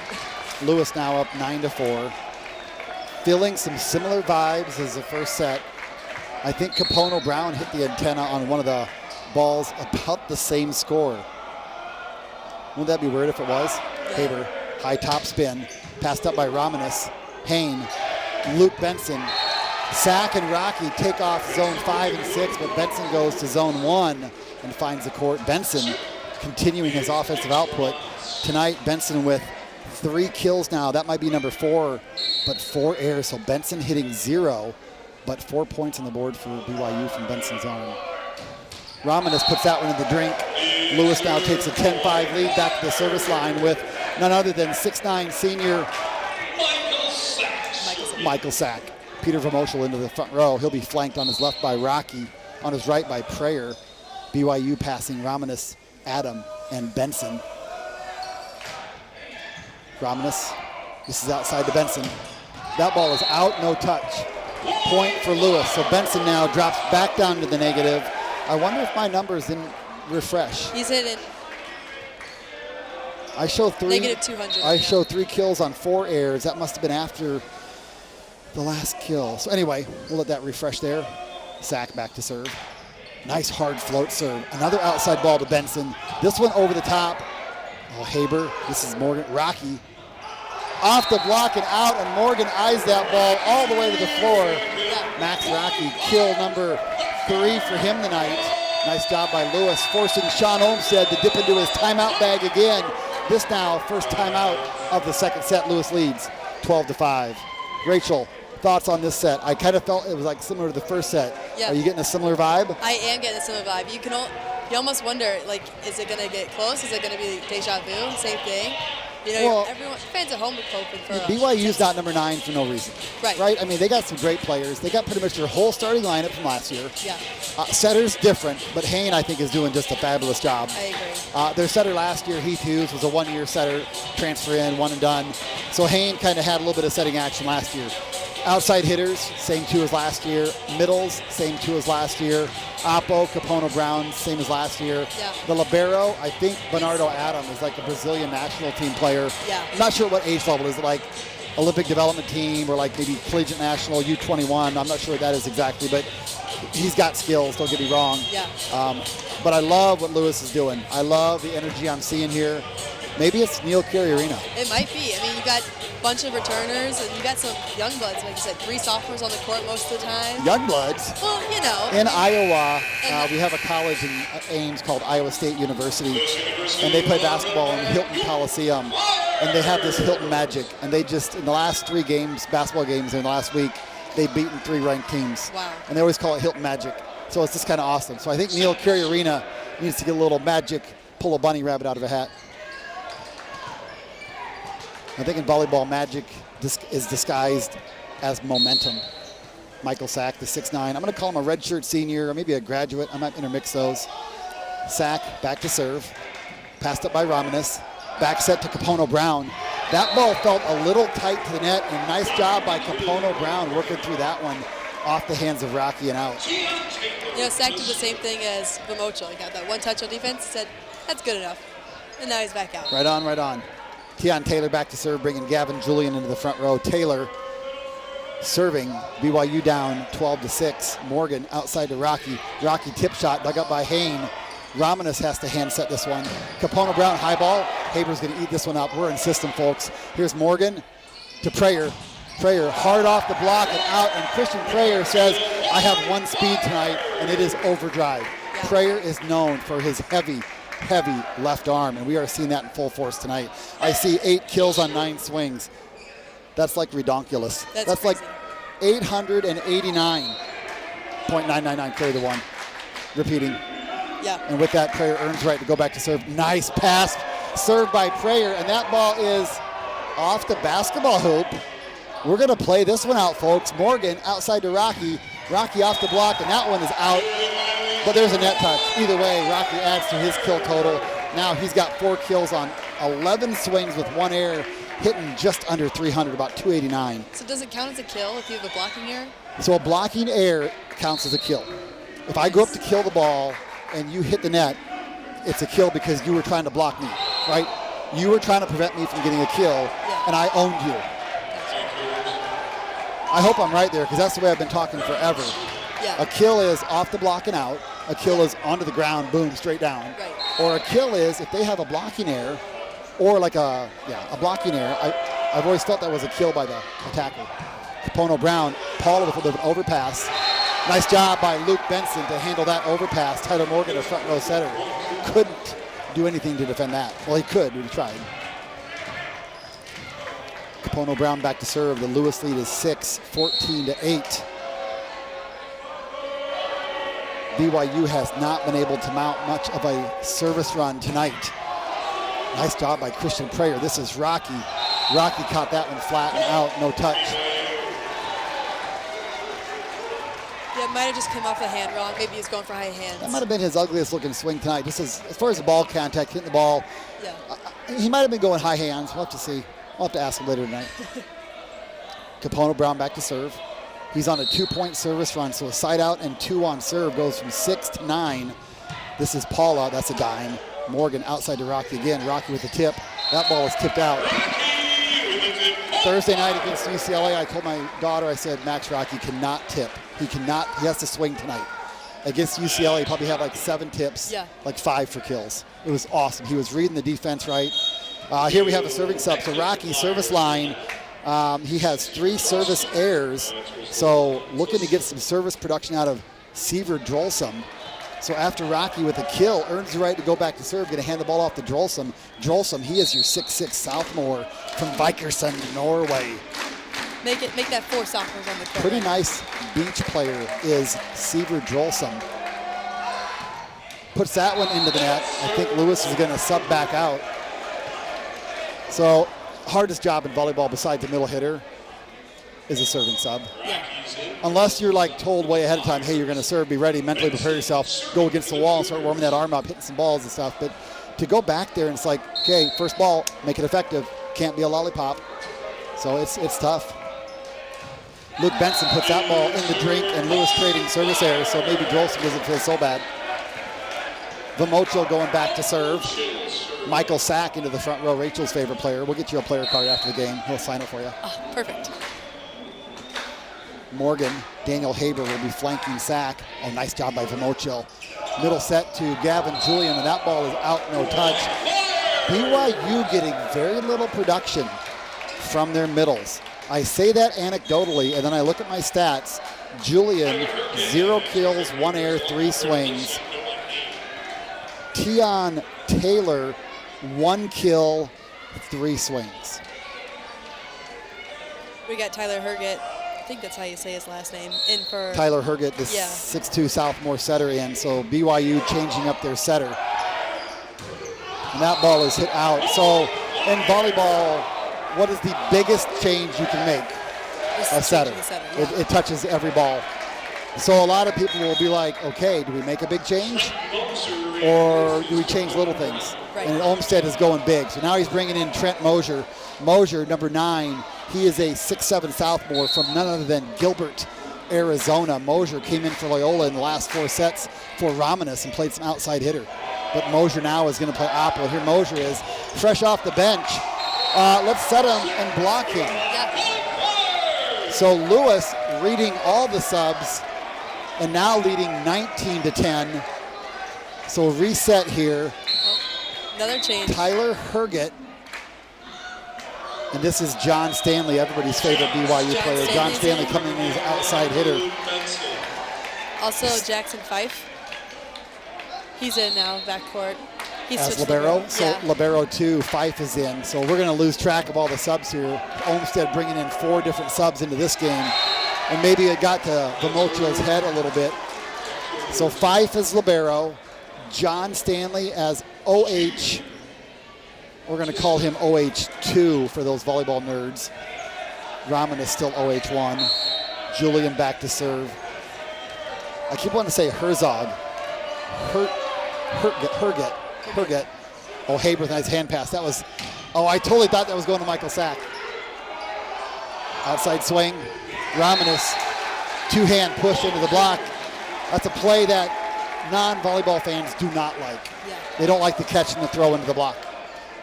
It's a legal play. It's good. Romanus used it right there. A little bit of control over the ball. I've seen people abuse it where you take the ball, you shove it into the block as you're holding on to it, and then once you touch the block, you throw it out of bounds. And that's pretty much legal as well. Michael Sack, no announcer jinx on that, but Sack hits the ball out just a little bit. He is now 3 for 4, hitting 750, and those stats on my iPad are updating immediately. Haber hitting 571, Sack hitting 500, Rocky 250, Morgan hitting 667, and Prayer hitting a cool 899. Michael Sack blocked by Rocky. Mosier not ready for it. Mosier is like, whoa, hey, wait, what happened there? Yeah. Not ready for that. Rocky over on 2, and they have that play where when Morgan takes the first ball in the middle of the court, Rocky has the option to hit it or to set it to the outside hitter. Alex Nicolau from Long Beach State made that famous. Some of the high-level teams do it as well. A lot of teams will sniff that out, and like when they see Rocky go up to like set or hit, they'll be ready for both options there. John Stanley passing a dime. Trent Mosier high off the block and out. Trent Mosier is a heavy-armed, I'm going to call him a sophomore, the heavy-armed sophomore. I think the radar gun will be interesting to see when he goes back to serve. Herget back to serve, 6'2" sophomore from Darien, Connecticut. Transfer by way of Penn State University. Nice serve, Rocky. Morgan got his feet stuck. Ace by Herget. I can't believe the Lewis bench. They did one of our cheers for women's team is she's scared, she's shaking, she knows she ain't gonna make it. And they said it the exact same. Oh, that's funny. And then they got aced. You know, that's what you get for taking one of our cheers. We don't take yours. Funny. Herget back to serve. Rocky, Paula, and Haber on the serve receive pattern. Paula, great pass. Morgan to Sack. Block back. Oh, and Sack couldn't quite handle the block back. And Olmsted is maybe working some magic over there with his quad substitution. Yeah. Tyler Herget for Noah Hain. Libero, who is the other libero? Jackson Fife in for Bernardo Adam. Trent Mosier in for Capono Brown, and John Stanley in for Luke Benson. Yeah. So we are 55 seconds here on the timeout clock. Lewis led by as much as, I wish I knew the exact number. Let's make something up. They led by what, 7, maybe 8? Something like 8 that. seems like a lot. 7 seems about right. BYU cuts that lead down to 5, and Dan Friend burns his first time out of the night. So talking about momentum, right now momentum starting to feel like it's coming over to the BYU side.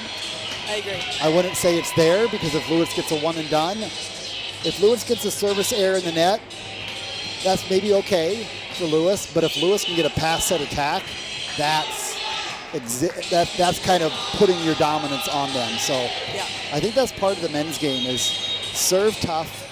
If you serve easy and they get a pass set kill, that brings a lot more momentum than if you just serve the ball in the net and they get a point on service error. So I think coaches are willing to give that up a little bit, give up a little bit of service error for a little bit of extra service pressure. But it's always a fine line. I think fans that don't watch men's volleyball a lot see all the service error and they shake their heads like, I don't want to watch that, it's boring. But there's some strategy and technique in there too. So Tyler Herget, 6'2", sophomore by way of Penn State. BYU setter back to serve, coming in for Noah Hain. Leading a little bit of a rally here for BYU. 20-16 now, the deficit's 4. And Dan Friend, one timeout, one coach's point. Haber back to serve. Rocky into the front row. He'll be there with Sack and Christian Prayer. Romanus, Fife, and John Stanley back in the passing pattern. Haber. Oh, great job by Romeoville. And this is Trent Mosier. I don't know how he snuck that one over the net. Rocky can't believe it either. I think he jumped a little early. The ball was quite far off the net for Mosier to take a swing at. And Mosier looks tall. 6'7". I think he's taller than that. Tion Taylor is 6'6". Yeah, he's got him by a couple inches. Paula, Morgan, back set to Christian Prayer. That ball is out. And don't look now, folks, but BYU has cut into this Lewis lead all the way down to a 3-point deficit. John Stanley at 6'2" is a front row outside hitter. I think Morgan was trying to maybe target him. Romeoville sends that one long. Lewis takes point 22. Trade points if they want to. Never, ever want to have a trade points mindset. Yeah. Never. You want to go out and say, we are going to win every point. But if Lewis did trade points, they win this game by 3, by 4. Sack back to serve, Vomochil in to the front row. Oh, great pass by Sack. John Stanley makes quick work of that. Trent Mosier off the top of the block, and Morgan and Haber fighting for the dig. Nice job by Trent Mosier bringing a little fire into the game for the BYU Cougars. Mosier now 3 kills, 1 air, 4 swings. He's hitting 500. Tion Taylor back to serve, bringing Gavin Julian, the Whitefish Bay native, into the front row. Taylor, Haber, this is Morgan. Back set to Prayer. Tip over the block. Wow, the middle with a pancake. Net touch there by the setter. So as a setter, you like to let that ball fall out of the net, and instead of trying to take it right out of the net. And Herget went into the net and took that, and he caught the net a little bit there. So nice job by Lewis. 23-19 up by 4. Prayer back to serve. Rocky, Morgan, Vomochil into the front row. Nice job. This is Romeoville. Morgan's going to set it. This is Haber. Haber hits that ball in. Wait, they're going to challenge. Adamant about this one. Herget is going to challenge it. Or Herget is going to tell Coach Olmsted to challenge. Oh, wait, the up ref overruled. The up ref called it in. So no challenge needed. Point BYU, 23-20. Mosier back to serve. The heavy arm, just watch the service speed gun on this one. Oh, something 6, probably 56. I couldn't see it. Rocky just sending it over. Mosier, Herget, Julian. Kill for Gavin Julian. Kind of a power dump there. Now it's a 2-point game. Yeah, they have that speed gun in that window, and I can only see the second digit from where I'm sitting at. Yeah. Jacob Pasteur hit an 80-mile-an-hour serve, and it only counts if it's in, and he aced earlier this year. That is quite the high number in the 80s. I saw it. That was crazy. Let's see what Mosier could do. Passed up by Rocky. And outside to Rocky. This is Fife. Middle attack. Another middle attack to Julian, and BYU is fighting all the way back. Now it's just down by 1. Looks like Dan Friend is going to burn his second time out of the set. 23-22, Lewis down. Trent Mosier putting a lot of service pressure on Lewis. Thought we had a really good option there from Vomochil and Rocky running that little, almost like a 1-2 combo. They ran that against UCLA a handful of times, and every time the UCLA blocker was like, oh, got to stay down and go up with the outside. That time they did a nice job of getting a quick little hand touch and a Fife dig and point kill for BYU. So I feel like momentum is like solely right now on BYU's side. I think they've earned it. They got it all. Down 1 at the service line. Obviously Lewis gets this point. They're looking at set point. Yeah. But they got to earn this. Unless Dan can work some magic and get a second coach's point off of his second time out here in the set. Looking at the benches there's your BYU bench and their road blues, we'll call them, with the white accents. Same uniforms that UCLA wore here on Thursday, the same style. I think they're both Nike-sponsored programs. The same kind of pattern and design there, but there's a look at Olmsted giving some last-minute instructions to his B team. I mean, literally they have 4 players that did not start the match, and they are working wonders. They come out here hungry. They come out here ready to play. It's John Stanley. It's Tyler Herget. It's Jackson Fife, and it's server Trent Mosier, bringing BYU back along with Mix Romeoville and Gavin Julian. Mosier trailing by 1, 23-22 Lewis. High toss, passed up by Prayer. Stanley just does a favor for Lewis. And Stanley then blocks him with a solo block. All 6'2" of John Stanley. Talking to the BYU coach at the head of the game, he said John Stanley can do it all. I totally believe him. So a race to 2 here, folks. We're going to have a deuce game. It is 23-23. Mosier back to serve. High toss, trying to roll it short, and he did, into the drink. And Lewis now goes back with Max Rocky on set point, up 24-23.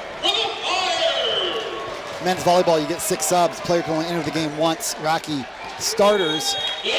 Olmsted's going to call a timeout here, so try to ice the 6'8" junior Rocky. But men's volleyball, you get 6 substitutions, and you can only enter the game once. The starting rotation does not count as an entrance. So when Seaver Jolson came in earlier and served for Rocky, that was Jolson's 1 entrance for the set. Rocky came back in for him. That was Rocky's 1 entrance. So now if they were to serving sub Rocky, he'd be done for the set. So just something to think about for the men's game. I think the men's game could be a lot more inclusive. Inclusive is not the right word there, but a lot more participative if they allowed more substitutions. Yeah. If they allowed serving subs for middles. You can do that once, but then you pretty much bring your middle back in and you're done. You can't do a serving sub again. I wish they allowed servers to serve for the middle every time around. Or they allowed a little bit more substitutions to allow more players to play. You look at Lewis here with a 30-plus man roster, and my brother was asking me the other day, so how many guys really contribute? And I'm like, you really got 7. You're starting 6 and you're libero, and then maybe late in the match you might bring in a serving sub, maybe a couple times, maybe 3 if you're a little risky there. So this maybe 10 guys contribute. Obviously BYU is putting in the starting 7 plus 3 player subs and another libero sub, so that's 11 players. So that's actually a pretty big number of players to contribute in one set. 11 for BYU. I don't know if I've ever really seen that before. You'll see it sometimes. So Lewis did it one time. They were down huge in the 4th set, and the coach subbed out everybody. Let them rest, right? Yeah. And say, you know what, we're going to put it back in for the 5th set. So, okay, here we go. Rocky, set point, 24-23. That ball is out. There's going to grab that call. The whole Lewis players are calling it in. Looking at the fans over there. Obviously, you want it to be in. All the Lewis fans are hoping it is in. All the BYU players are going to call it out. We'll have to see. I wish we could see the replay, because what did you see? I saw it was close. I don't know. My eyes aren't what they used to be, Rachel. I mean, I thought it was before the red line, but... on our side of the red line, so yeah, clearly on our in? side of the red line. So as a line judge, and I referee volleyball and I do some line judging, the hardest call to make is the one on your third of the end line. So closest to you and like about the first 8 feet of that line. And as a line judge, you're told to get your eyes to the line as quick as you can. Wow, it was quick. Called it. Give me a low 10 and a high 5, or whatever you want to call it. Max Rocky, ace serve. Hey, I really like that. I really like that. On Thursday, Max Rocky started off a little bit slow when it came to serving. Seaver Jolson came in, did some damage, and then Max Rocky came out, added a few aces, and we might see that tonight also. So Max Rocky, it's no secret that he has struggled with his serve. High school club team, didn't play high school ball. Club team, he was awesome. His sophomore year last year, I think at BYU, he missed 7 serves in the first set, maybe, or in the match. Maybe the first match against Grand Canyon. Sorry, UC Irvine. Second match against BYU, he was just trying to get it in. I mean, he was trying to float serve. He was trying to easy hit them. They were out, they were in. I think he was struggling. So confidence like that, absolutely huge. That ball was in the end line. Come again.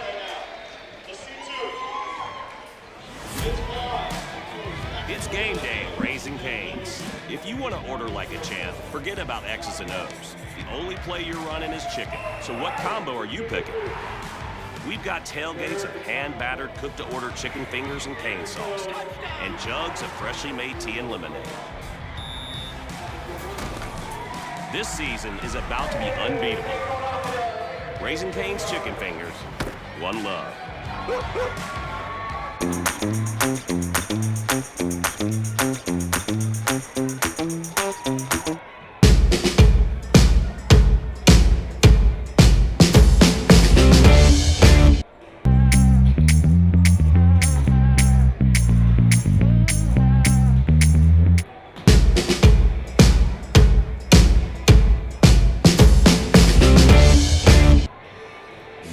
Looking for a great spot to unwind before or after a Flyers game? Nick and Ivy Brewing is the perfect spot to enjoy the best craft beer in the area. Whether you have a taste for a lager, IPA, ale, or anything in between, Nick and Ivy has the offering in their tap room. Located just over the bridge at 1026 South State Street in downtown Lockport. Nick and Ivy Brewing offer over 10 locally crafted beers nightly as well as live music. Visit them online at nickivybrewing.com or give them a call at 815-524-4857. Nick and Ivy Brewing, a proud sponsor of Flyer Athletics. All right, welcome back, volleyball fans. We are here on Volleyball World, presented by the Lewis University Television Network. This is a top 15 matchup. Number 9, BYU Cougars, 3-0 coming in tonight. Number 15 ranked Lewis Flyers coming in at 1-2. Two tough 4-set losses against Penn State and UCLA. Lewis, all Lewis these first 2 sets, 25-16 and 25-23. That second set felt like the first set for the first half. And then Olmsted pulled in 4 different subs, and their team brought it back all the way to 23-23, and then Lewis scores service in the net, and then a ace by Rocky to put that first set away. Rachel, give me your thoughts on kind of that first and second set combo, specifically that second set. Well, the first set, like we said, it was a blowout. They came out with a lot of fire, a lot of energy. Second set, they started the same. And then that subbing change, I mean, the guys for BYU, the Cougars, they had nothing to lose, those 4 subs that came in. So they might as well, we're down by 7, we might as well just go all out. And that's exactly what they did. And Lewis, they had to stop them, but it came very late, that's for sure. I might be dating myself here, but number 1 car rental company in the world is like Hertz, right? And like Avis was like number 2. Yeah. And their commercial back when they were advertising, it was like, Avis, we're number 2, we know it, but we try harder. Right? We're number 2, we know who's in front of us, we see them. Yeah. We're gonna try harder to get to them. The number 1 team, nobody's in front of them, they're like, oh, we just gotta keep doing enough to be number 1. This is kind of a mindset thing. So I think those second team players, just like you said, they come in, they're like, what's coach going to do if we mess up? Right. Put us back on the second team? I mean, kind of nothing to lose mindset. I think we saw a lot of that. I love what I saw out of the setter Hurtgett. I think his first set might have been a little bit shaky, but he settled in nicely. I think Trent Mosier had a good swinging. Looking at the stats here, Mosier had 3 kills on 4 swings, so he hit 500. He had 1 error. The libero, Fife, stepped in well. You don't really see a libero kind of contributing a ton. You maybe see it when he gets ace, but I saw Fife pick up some balls off some blocks there. And then John Stanley, just, who does not love John Stanley? I think everybody loves Stanley and the whole Stanley family. He came in, 6'2", he put a block on Prayer, had a couple good serves, he had great defense. John Stanley is just waiting for the coach to call his number and to contribute. And here we go, folks. The question is, who's going to come out for BYU? And it is those same 6 at the end of the match.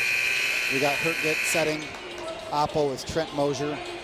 Middle stay the same, and Taylor and Gavin, Julian. Outside hitter Mix Raminis is in there.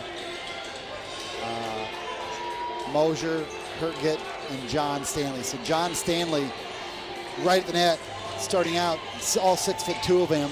It's like, let's bring it.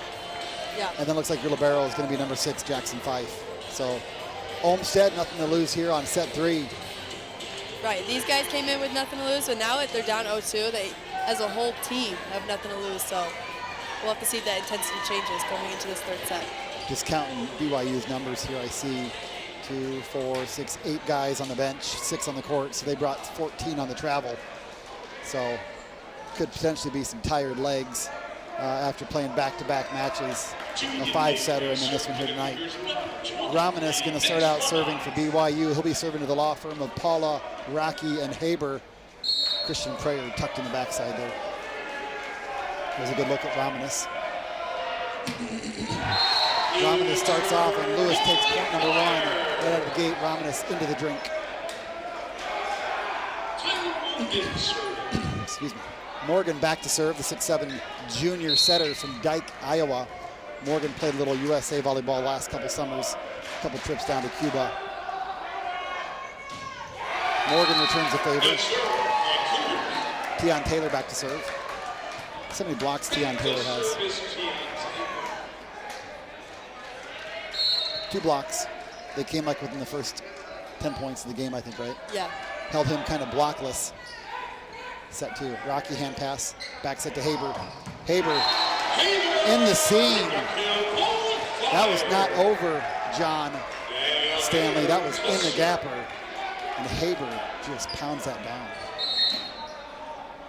And with that, Haber earns the right to go back to serve. Rocky into the front row. He'll be there with Sack and Prayer. Haber. Romanis.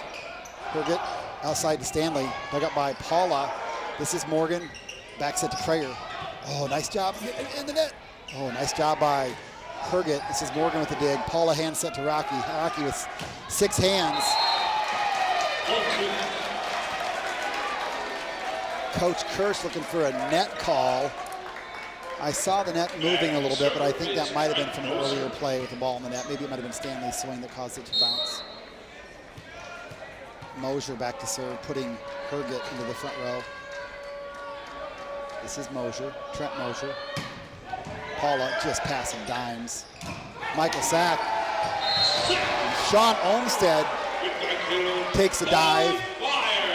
Trying to do a foot save there. And those Lewis University chairs, they are solid. But Olmstead puts all the pressure on that chair, causes it to break. Sack back to serve. Lewis leading 3-2. Stanley, Romanis, and Fife back to pass. Mosier tucked into the corner. This is Michael Sack. Romanis, Herget. Romanis again. Off the block in the net. Nice job by Romanis to find a hole in that block.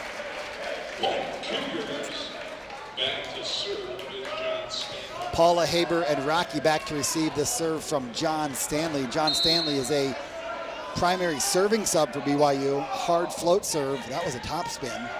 Morgan going out to Rocky. Rocky hits that one out. So Rocky with 2 airs in his last 2 swings. Was 6'2" and 14. Now he's 6'4" and 16. Brings that number down to 125. Stanley serves Rocky. Morgan back to Prayer. High off the block. Stanley will play this one. This is Herget. Outside to Romanis. Paulus finds that one. This is Mosier. Oh, that's a tough pass by Mosier. Mosier, not the best pass to settle, but Nick Romanis makes short work of that off the block and out. Yeah, it was a great set there by Tyler Herget. I can't read that name right. I probably should listen to it online so I can hear him say it. Stanley. Ace for John Stanley and the little Energizer Bunny. John Stanley brings him from a 3-3 tie with 3 points on serve. And Stanley thought there was a timeout running over to the bench, but it's a serving sub. This is Seaver Drolsom in for Daniel Haber as outside hitter. Drolsom, a 6'6" lefty, gonna play outside hitter. This is Rocky, Morgan, Peter Vermocha. Nice block by BYU. This is outside to Rocky. Rocky's gonna have 6 hands dug up by Fife. Herget, back set to Mosier. Mosier just put down, and the Romeoville Roofing Company makes its presence again. Vermocha getting fired up. That's Rocky, and that's Christian Prayer back to serve now. Yeah, big time block there. 6 hands, they knew it was coming. That was steal on that one. Prayer, oh, nice ball. That ball is in. Yeah. That was in. Wow. Do not challenge that one, Olmstead. That was in. That little but the up ref overruled it and called it out of bounds. So we might see a challenge from Dan Friend because he went. Oh, that ball was in. I thought it was in the where the little space was from the free throw line to the end line. Oh, I 100% agree. We might see a challenge here. I think we need to challenge that. Yeah. The guys started doing their ace cheer. Walked back to. So that line judge is like, okay, come on, R1. This is a challenge now, right? You know, and the line judge called it in. Yeah. The up ref is going to overrule the line judge. This might be like a little side bet. The line judge is like, hey, if I win this, you owe me like a 3-piece Cane's meal afterwards. Well, Well, that's how these challenges could last anywhere between 15 seconds and like 2 minutes. Yeah. Out of BYU, there was a net challenge. And before we even knew there was a challenge, they already came out and with the result, so it was pretty quick. Yeah, I wish we could see those challenge replays I do too. online. Sometimes it's pretty cool to see them, multiple angles.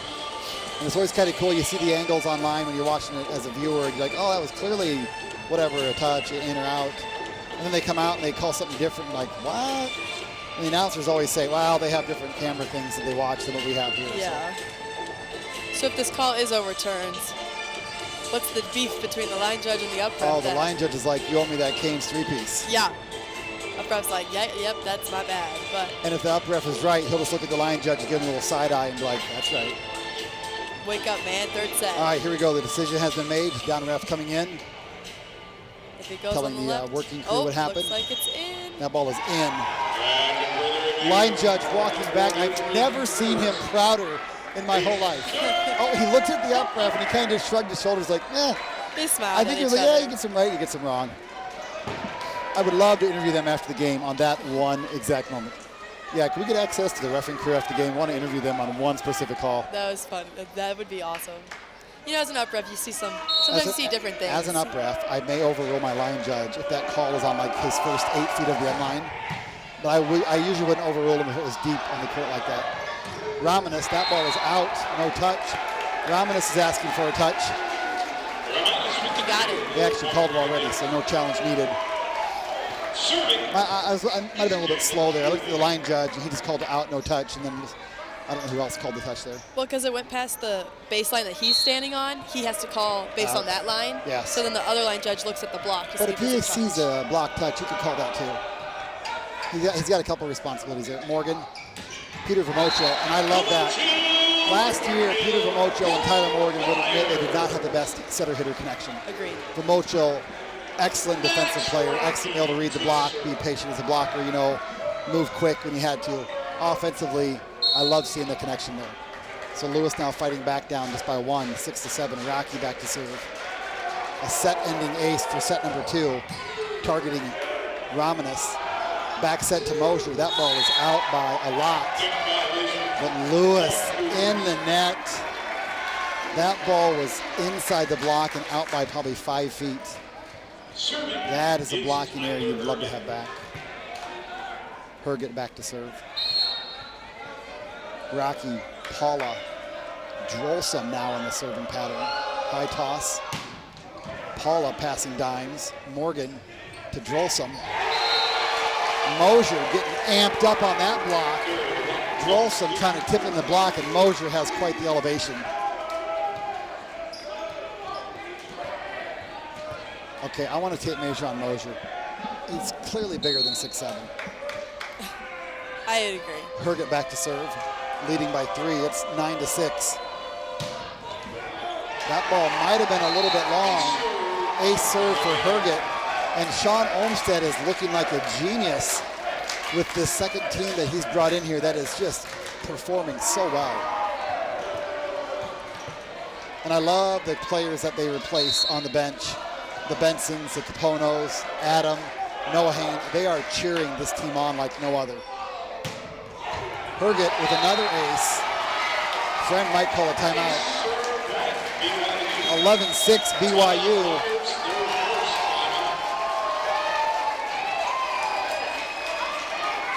So a quick run here by BYU. 3 points on serve plus a side out puts them up 11-6. Clock is set to 1 minute here. Looking at some stats, I don't have set by set stats, but Prayer was 8 for 9 at one point with no errors. He is now 8 for 14 with 2 errors. So on his last 5 swings, he's no kills, 2 errors on 5 swings. So Prayer's cooled off a little bit. Rocky cooled off just a little bit as well. Haber hitting 444, and he has been subbed out for Drolsom, so we don't have Haber's arm in there. Michael Sack, number 17, is 4 kills on 1 error on 6 swings. So Stack still hitting 500. and Volleyball 1 kill on 3 swings. So Lewis, looks like he's struggling just a little bit. I think it's all due in credit to maybe what BYU is doing. A little bit of energy and fire from these players on the court now for BYU. Rachel, your thoughts from you? Well, I mean, I saw this coming just because the Cougars, if the Cougars came out with nothing to lose, we were down 7 points, what are they going to do when they're tied 0-0? Right on, yeah. Third set. I can't agree with that more. And Herget is making the most of his entrance into the game. Setting here in the 3rd set. Hitting percentages in the 3rd set. It was 0 in the 1st set, 200 in the 2nd set, and now they're hitting 375 as a team. So Herget, the setter. Haber back in the game. This is Volleyball. That might have been a double. Morgan to Haber, off the block and out. So bringing Haber back in for his arm, back in for Jolson. So substitution rule, Jolson will be done for this set. Haber back in. Volleyball back to serve. Michael Sack into the front row, and his 4 kills bringing in with him.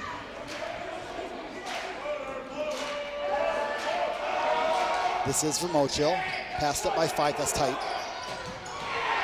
Oh, Volleyball with the scoop dig. Morgan and Haber double teamed that. Mosier blocked back. Oh, that's a double. Boy, they're not calling doubles here at all, but that's the men's game. They kind of let those go. Haber, Stanley, outside to Mosier, and Mosier finds the floor.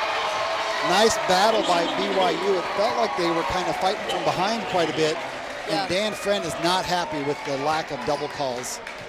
But you can't challenge it. It's a judgment call. Correct. I will say there has been updated rules about not calling. Women's.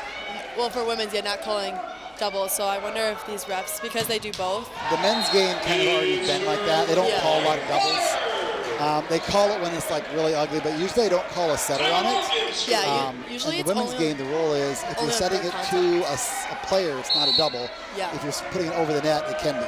Yeah. All right, this is Tyler Morgan back to serve. Prayer into the front row.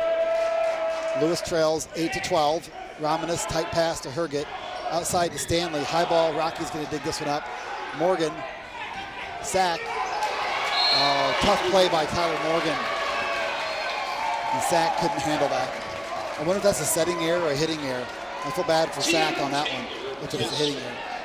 Just a missed time, so someone's got to take blame for it, and it's always the hitter. Keon Taylor back to serve.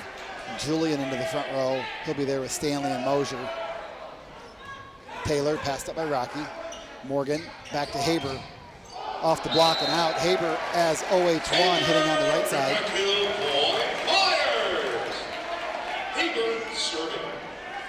Haber goes back to serve. Rocky into the front row. Stanley, Romanis, Fife in the serve receive pattern. This is Romanis.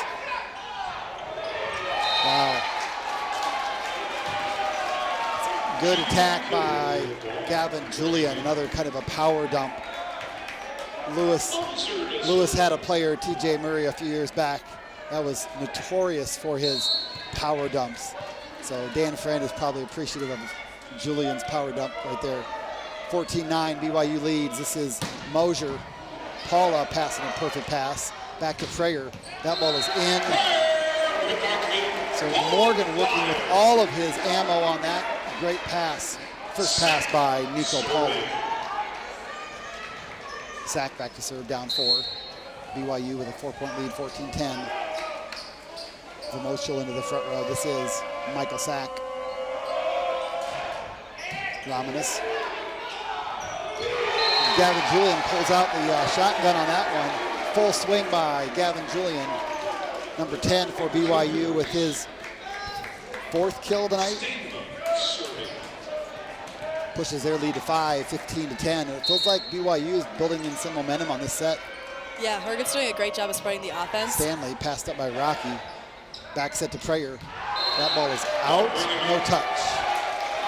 So Prayer cooling off quite a bit here. I wonder if Dan Friend might go to his substitution list. Prayer 9-2 and 15, hitting .467, not shabby. But when you look at his full body of work, but just the last 5 to 6 swings. Haber, Morgan out to Rocky.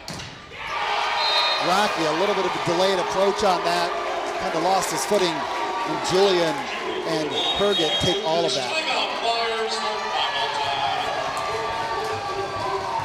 Timeout by Lewis. BYU having all the momentum right here in this set.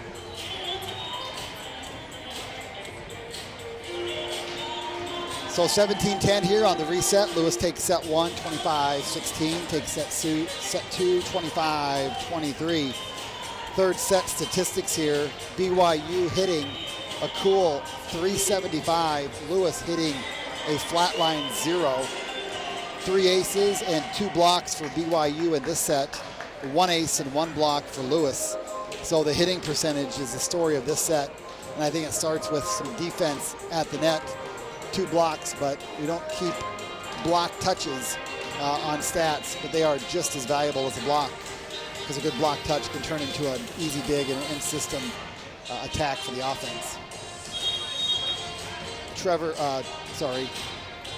Trent Mosier, 5 kills, 2 errors on 8 swings, hitting 375 since he joined this match here halfway through the second set. Gavin Julian, 3 for 3 with his last 3 attacks.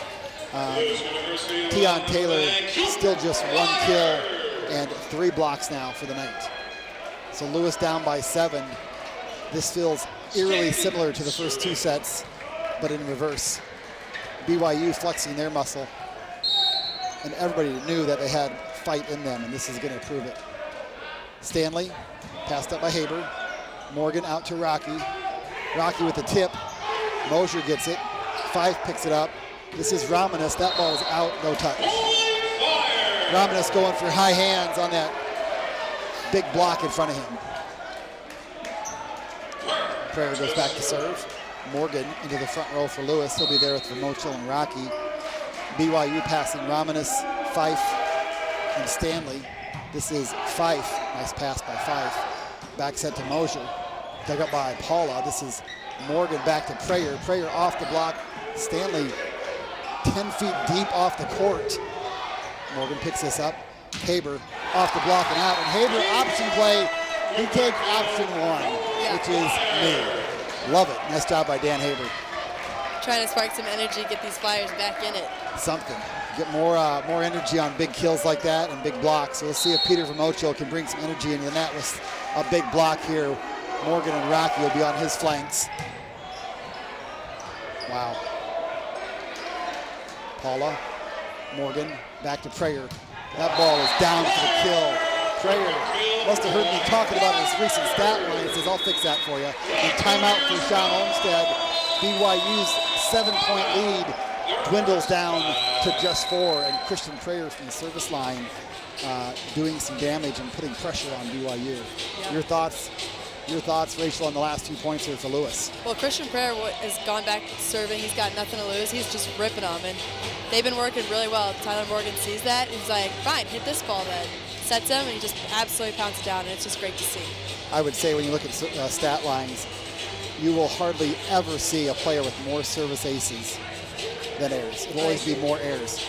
Tonight, Tyler Morgan, 2 aces, 1 error. Wow. That's an anomaly. Christian Prayer, 2 aces, 4 errors. BYU, they got Herget actually has 3 aces and 1 error. Stanley, 1 ace and no errors. So BYU is 5 and 10 aces to errors. So in my book, that's -5 on the serving. Lewis, 6 and 13, -7. Those are probably serviceable numbers, and coaches would not be upset with that. BYU is probably excited with 5 and 10 service errors to aces.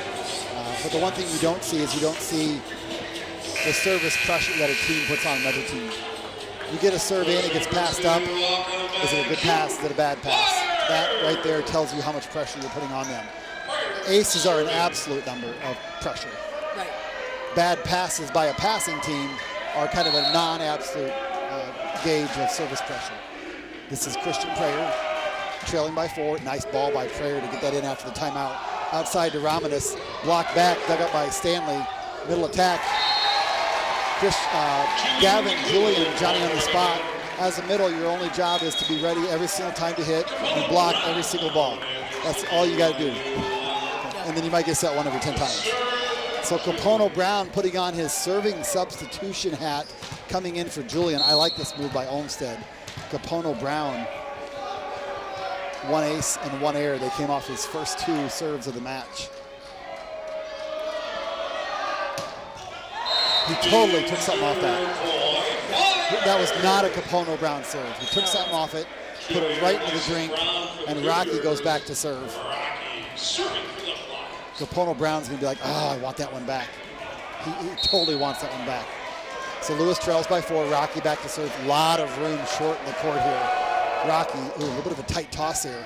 Good job by Rocky, get that one over the net. Outside swing to Romanis. Romanis blocked back. Ball's over. Lewis is in system. This is Morgan back to Prayer. That ball is out. No touch. I'm looking for a touch somewhere. A net call. Nothing. Lewis got exactly what they wanted. A block touch on Romanis into offensive for Lewis. Couldn't capitalize on that. 19-14. BYU looking to be the first one to 20 here. This is Herget back to serve. High toss. Passed up by Haber, but ace. So Herget now just dialing another ace up. That's 4 aces for Herget to 1 service error. That's crazy. You don't see that often. That's redonkulous. That's a word, look it up. Herget back to serve now, 20-14, up by 6. 6-point lead. This is Herget. Haber passes the dime there. This is Vamochil and Rocky. Rocky hits that ball out. If I'm not wrong here, Rocky has 3 errors in his last 4 swings. Uncharacteristics of Rocky. And here comes John Davis. Looks like John Davis, the 6'5" senior from Naperville, coming in for Rocky. Davis, Naperville native, just up the road. He'll be back in the serving pattern with Paula and Daniel Haber. Christian Prayer tucked in the back. This is Herget. 21-14. Into the net. So maybe Dan Friend with the substitution got in his head just a little bit. Lewis now 21-15, trails by 6. Peter Vamochil back to serve.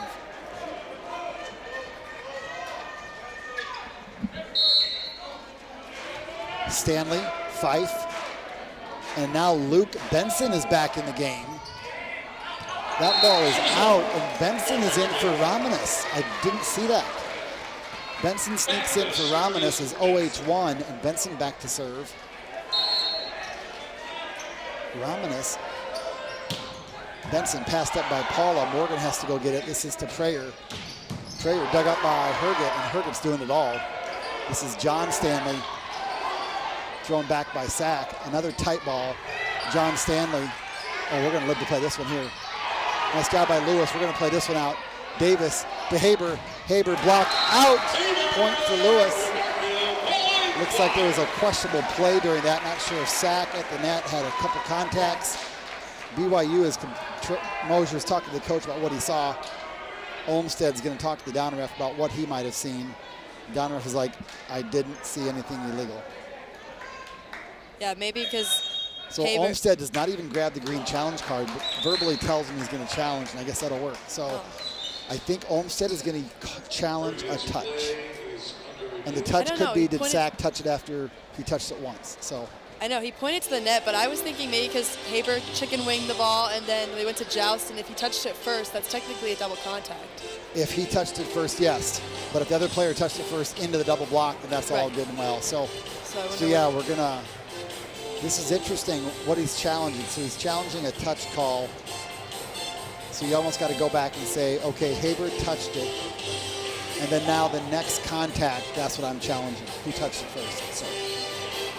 So again, these challenges can last anywhere from 10 seconds to 2 or 3 minutes.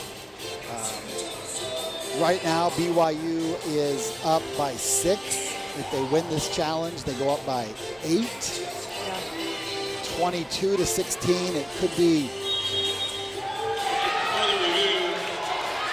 So there is a little bit of a proximity call, I think, when it comes to challenges. They can look at a couple other things around the play. Maybe Olmsted challenged the net play. But anyway, BYU wins that call, and they're up 8 now, 23-15. Benson back to serve. He'll be serving to the trio of Paula, Davis, Haber. Prayer tucked in the back row. Morgan, front row setter. This is Benson. Off the top of the tape, Davis. This is Haber. Benson picks it up. Stanley. Trent Mosier blocked off the block and out. And Stanley setting the ball. Nice job by John Stanley. I'm sure he could be a backup setter if you need one. 24-15, and Lewis won the first set 25-16. BYU has put the beat down here on the Flyers. It is 24-15, and this is Benson. That ball is out. So Lewis, 24-16. Morgan back to serve. If you're going to do this, it's going to start here. Romanis back in the game for Benson. I think Romanis is probably a little bit better passer than Benson. Therefore, they bring him in for serve receive. And Morgan likes to serve that cross-court hybrid. Stanley, Fife, Romanis. Float serve. This is Mosier on the backside, off the block and out, and BYU wins this one. We are at 16-24. BYU wins. That is set number 3. And this is shaping up to be quite the match here tonight. You are watching Volleyball World presented to you by Lewis University Television Network. We are going to bring it right back here after a commercial break for set number 4. It's game day at Raising Cane's. If you want to order like a champ, forget about X's and O's. The only play you're running is chicken. So what combo are you picking? We've got tailgates of hand-battered, cooked-to-order chicken fingers and cane sauce, and jugs of freshly made tea and lemonade. This season is about to be unbeatable. Raising Cane's Chicken Fingers, one love. Lewis University Athletics is brought to you by the Holiday Inn at Suites Bolingbrook, off Route 53 and Interstate 55. Proudly serving the Bolingbrook, Romeoville area, just minutes from Lewis University. The hotel offers plenty of banquet space for your upcoming events and 145 guest rooms and suites. You can join them at their on-site restaurant, Hanover and Hardy's Public House, for breakfast, lunch, or dinner. Comfortable hotel with friendly service. It's the perfect place to kick back, relax, and be yourself. Information about the hotel is available at www.bolingbrookholidayinn.com. Looking for a great spot to unwind before or after a Flyers game? Nick and Ivy Brewing is the perfect spot to enjoy the best craft beer in the area. Whether you have a taste for a lager, IPA, ale, or anything in between, Nick and Ivy has the offering in their tap room. Located just over the bridge at 1026 South State Street in downtown Lockport. Nick and Ivy Brewing offer over 10 locally crafted beers nightly as well as live music. Visit them online at nickivybrewing.com or give them a call at 815-524-4857. Nick and Ivy Brewing, a proud sponsor of Flyer Athletics. All right, welcome back, fans. We are here on Volleyball World, presented by Lewis University Television Network for this top 15 matchup. The BYU Cougars, rated number 9, seemed like they were down and out, but a massive substitution by Sean Olmstead brought them back in set 4, almost enough to win it, but not. And then, in set 2. They were down big. They brought in 4 subs, and they came back and forced a 25-23 Goose game, but they lost it. Set 3, BYU ran away with it, 25-16. So Olmstead working some magic with his substitution pattern. Lewis brought in a couple subs of their own. Seaver Jolson for Haber, and then switched back out, and then John Davis for Rocky at the end. Looks like we might have the same lineup for Lewis. We'll talk lineups when we get back on the court. Looks like Lewis is going to bring the same starters out. We'll have to see what BYU does. I would be shocked, Rachel, if they don't bring in the same 7 that won that third set. And there they are, 5-foot libero, Herget at setter, Romanis and Stanley as outside hitters, and Trent Mosier at oppo. Lewis does bring out the usual suspects, Sack and Vermochiel at middles, Rocky and Haber as outsides, Christian Prayer as oppo, and Tyler Morgan setter. Looks like Nico Paula will be our libero. Prayer did have a little bit of a cooling off period there early in set 3, but he kind of brought it back late. Rocky definitely cooled off. 6'6", is his stat line from the attack, so he's hitting 0 right now. We'll keep that in mind as we go into this 4th set. Overall stats for that 4th set, Lewis hit -36. BYU hit 286. So a very vast difference from the first 2 sets. Lewis was 526 in set 1, almost 300 in set 2, and then negative in set 3, and the score showed it. Back to serve for Lewis, rotation 4, Morgan in the front row. This is Christian Prayer back at the service line. He'll be serving the trio of Fife, Romanis, and Stanley. Prayer's first offering is nothing but an ace. So Prayer deals an ace from the deck. Ace number 3 for the night for Prayer. That's a good way to start the set. Boy, if you don't have a lefty in your practice squad to be able to pass a hard topspin lefty serve, it is hard to mimic that. Outside swing to Stanley. Stanley dug up. Paula fights that one down, and John Stanley, so impressed with his overall game, at only 6'2", attacking a triple block, going high hands. The BYU server is The Stanley name doesn't ring a bell. Clay Stanley, just a beast of a man, an Olympian back with the USA Olympic team. I think his older brother was a setter for BYU a couple years back. Mosier passed up by Haber. This is Morgan getting Rocky. Paula back to Rocky again. Roll shot dug up by Romanis. Middle attack by Julian in the block. Snuck that one over the net for the kill. Side out and point on serve. BYU leads by 2. Mosier back to serve. High toss, heavy armed Mosier. That ball is in.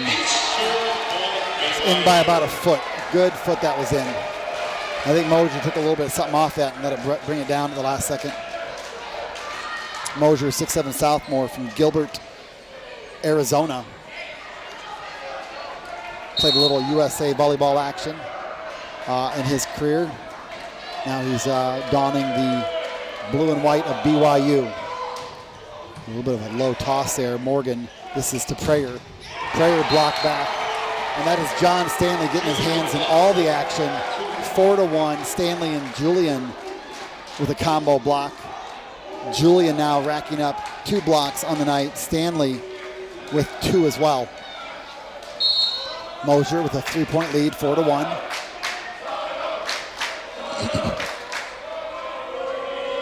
Rocky, Paula, and Prayer in the passing pattern. That's Prayer. Rocky off the block. This is Haber, middle back. And Lewis cannot get the ball over the net. Rocky blocked back. Haber, back row attack, blocked for the point. And Tyler Simpson coming in the game for Peter Vermochiel. Simpson, the 6'10", redshirt junior from Bethel Park, Pennsylvania, coming in at middle. Let's see if Coach Friend can work a little magic with the substitution here. Mosier with his high toss, passed up by Paula. Morgan coming to Prayer here in the oppo spot. That ball is long.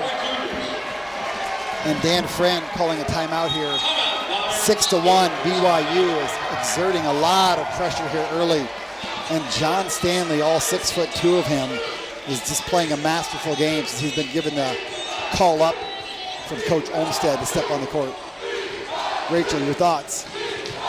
I mean, it's almost like a shock. You see Lewis come out here and just dominate the first set, and then the beginning of the second set, and then BYU just flipped the script, you could say. I mean, they changed over half the team, and now they're out here dominating, and it's just like, it's a very interesting game to watch, folks. Yeah, I agree. I definitely feel the momentum is 100% on BYU's side, and Lewis is going to have to do something very, very quickly here.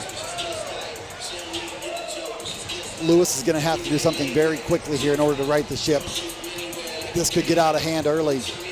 And in a 5-set match, I always feel like the team that wins the 4th set has all the momentum going into the 5th set. I'd love to see stats on 5-setters, who wins a 5-setter more often. Team that wins the 4th set or not. I always feel like it is.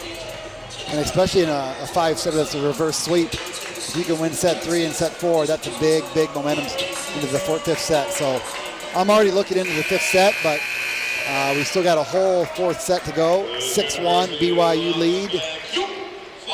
Lewis coming out with the same crew that went into the timeout. We do have a substitution here. 6'7" sophomore Nathan DeGraff coming in at Oppo for Prayer. DeGraff can touch 12'2", so high elevation. High touch for DeGraff. Also bringing in Seaver Drolsum for Dan Haber. Drolsum, a 6'6" sophomore from Vikersund, Norway. So we Rocky, Drolsum at outsides. DeGraff at Oppo. Morgan, Simpson in the front row. Mosier passed up by Drolsum. This is Morgan just throwing a high ball to Rocky. Rocky dug up by Romanus.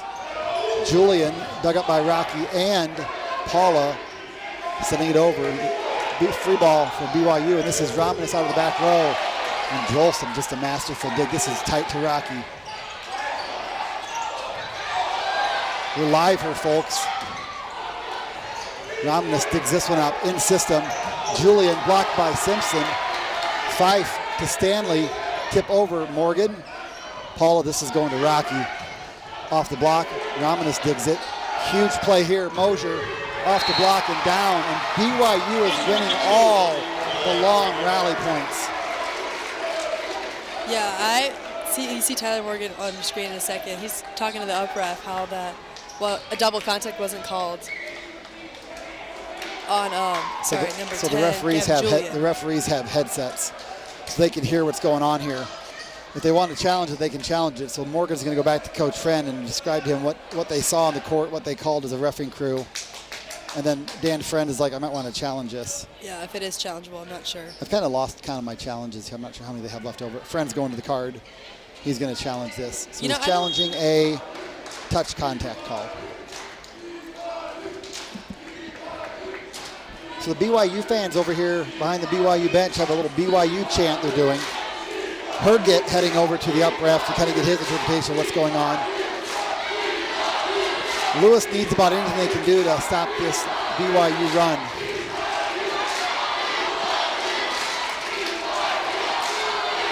Oh, I thought the down ref already made his call, but he's looking at the replay screen right now.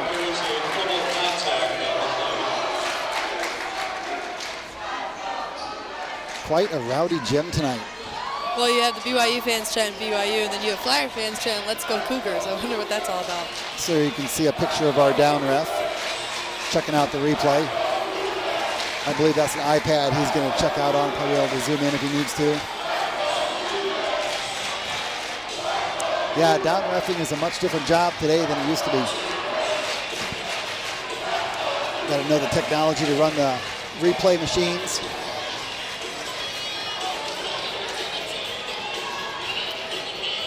Sometimes these challenges only last a couple seconds. This one's might be a minute or two here. Working back through the play and trying to figure out what happened.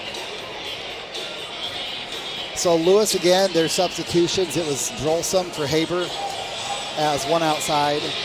Simpson for Vamochil as a middle. And DeGraff for Prayer as an oppo. So 3 subs on the Lewis side.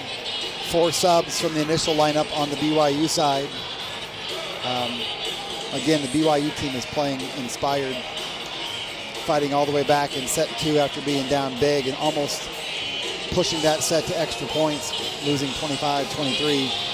And then set 3 just exerting their dominance from the get-go and winning 25-16.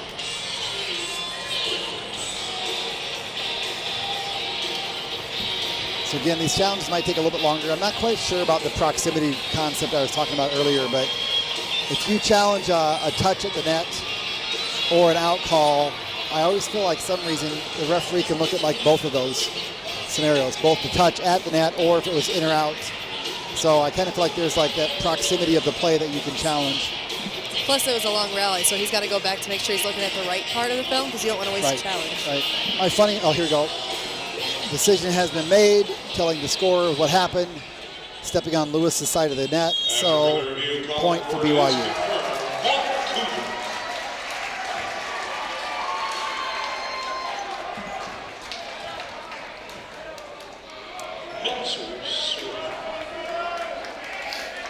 All right, point BYU. Mosier back on the service line still. Rocky, Drolsum, Paula on the passing pattern.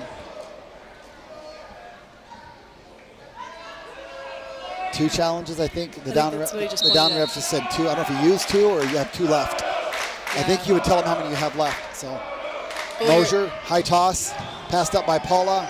Morgan, back set to DeGraff. And DeGraff puts that one well into the middle of the net. Not DeGraff's best offering from the back row D-ball. Boy, coming in the game cold, no warm-ups. Swing away, 8-1. It's a 7-point lead for BYU. Morgan is a front row setter for those keeping score at home. Paula, great pass. Morgan, Tyler Simpson, overpass. Boy, BYU's defense is stepping up. And speaking of defense, that's Julian and Stanley reading the back row Bick to Drolsum. And now this is Diego Estrada. Estrada is a 6'4" freshman setter from Ponce, Puerto Rico. Dan Friend now matching Olmsted with 4 subs in the game here. Estrada going to get his first setting action of the match.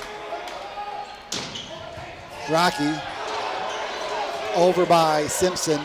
Outside swing to Stanley, and that ball is a kill. John Stanley doing it all for BYU. 10-1. And if you saw the score of this set right here, you would have no idea that Lewis won the first set so easily and was so far ahead in the second set. BYU is playing with all the momentum right now, and Lewis definitely feels a little bit flat. Mosier, lots of pressure on Lewis. Rocky dug up. This is outside swing for Stanley. Rocky with a roll shot. Estrada. This is... Wow, Lewis cannot get a kill to save their life, and that is Tyler Simpson finally relieves the pressure of BYU and gets a point for Lewis. But they had to work for that. Yeah, they did. It's almost like a sigh of relief, it feels like. Rocky going back to serve into the game for BYU comes Luke Benson for John Stanley. Wow. Up 10-2, and it's Benson for Stanley. I don't know why you would take John Stanley out at this point. Maybe it's just to rest him for set 5. I mean, he's been the player of the match. He has energy for miles and miles. Rocky back to serve, trailing by 2, or trailing by 10. Pass by Romanus. Outside swing to Benson. DeGraff with a great single dig. Oh, nice job by Drolsum. This is Mosier.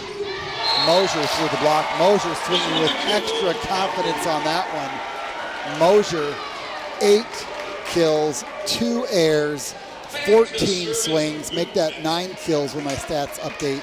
He's hitting 467. Benson back to serve. Passed up by Paulus, overpass. Diego couldn't do anything on that one, and Julian delivers with an overpass kill. Gavin Julian warming up, 6 kills now on 12 swings with 1 error, hitting 417.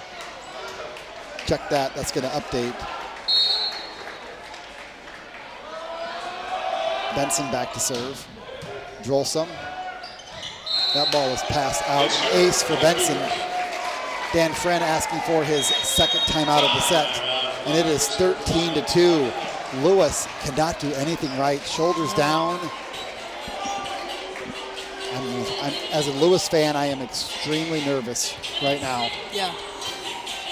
Sometimes as a player, you're like, okay, we're not going to win this set, but we got to do something to get momentum back on our side. So in that 5th set, we have a chance to win.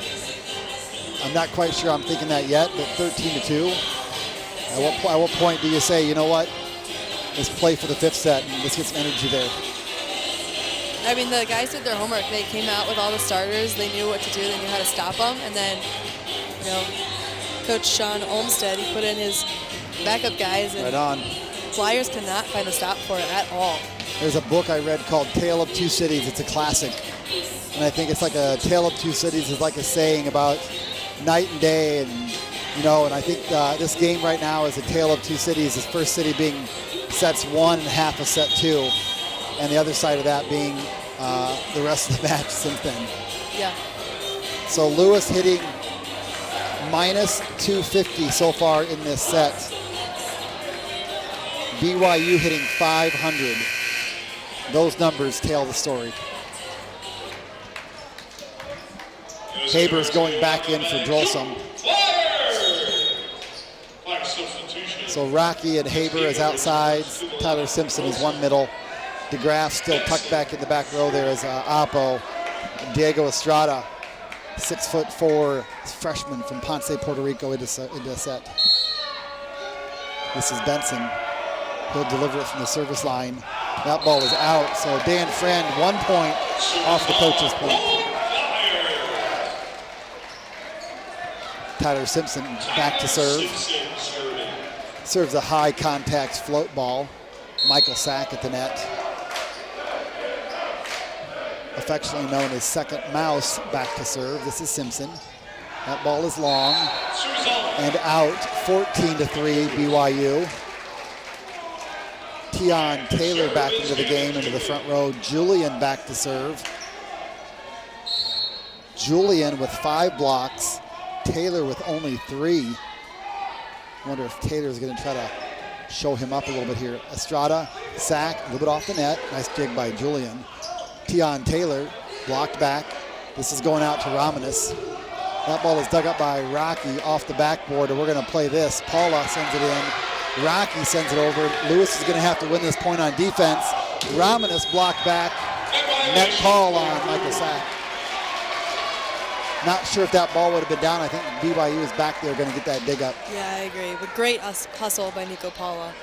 I mean, watch that ball up on the basketball hoop for. That's why he wears 4 knee pads. Yeah.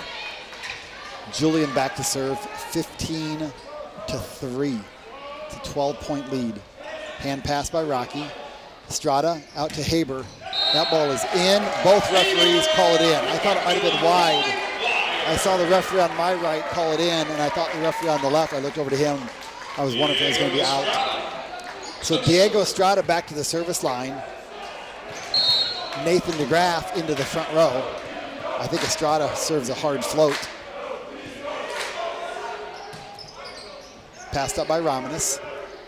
Middle attack by Tion Taylor down for the kill. Taylor now heating up a little bit with his second kill of the match.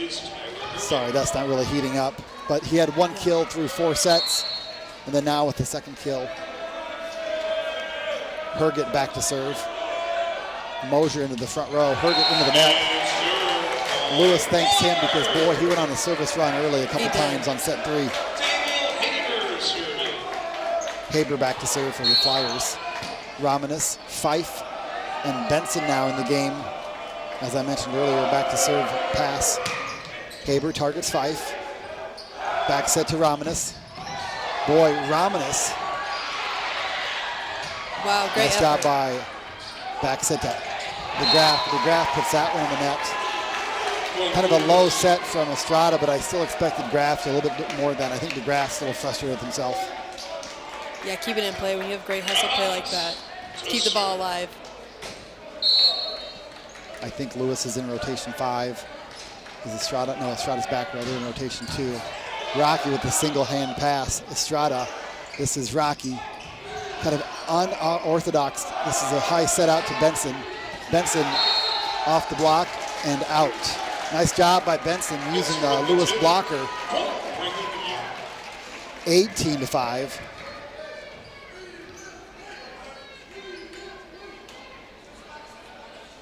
Blood. Looks like Rocky has some blood maybe. Gonna get his knee taped up. I think he might have skinned that same knee up out of Penn State when he dove into the bench. Might have just reopened a little injury there. It's like a free timeout. Gonna wrap him up a little bit. 18-5.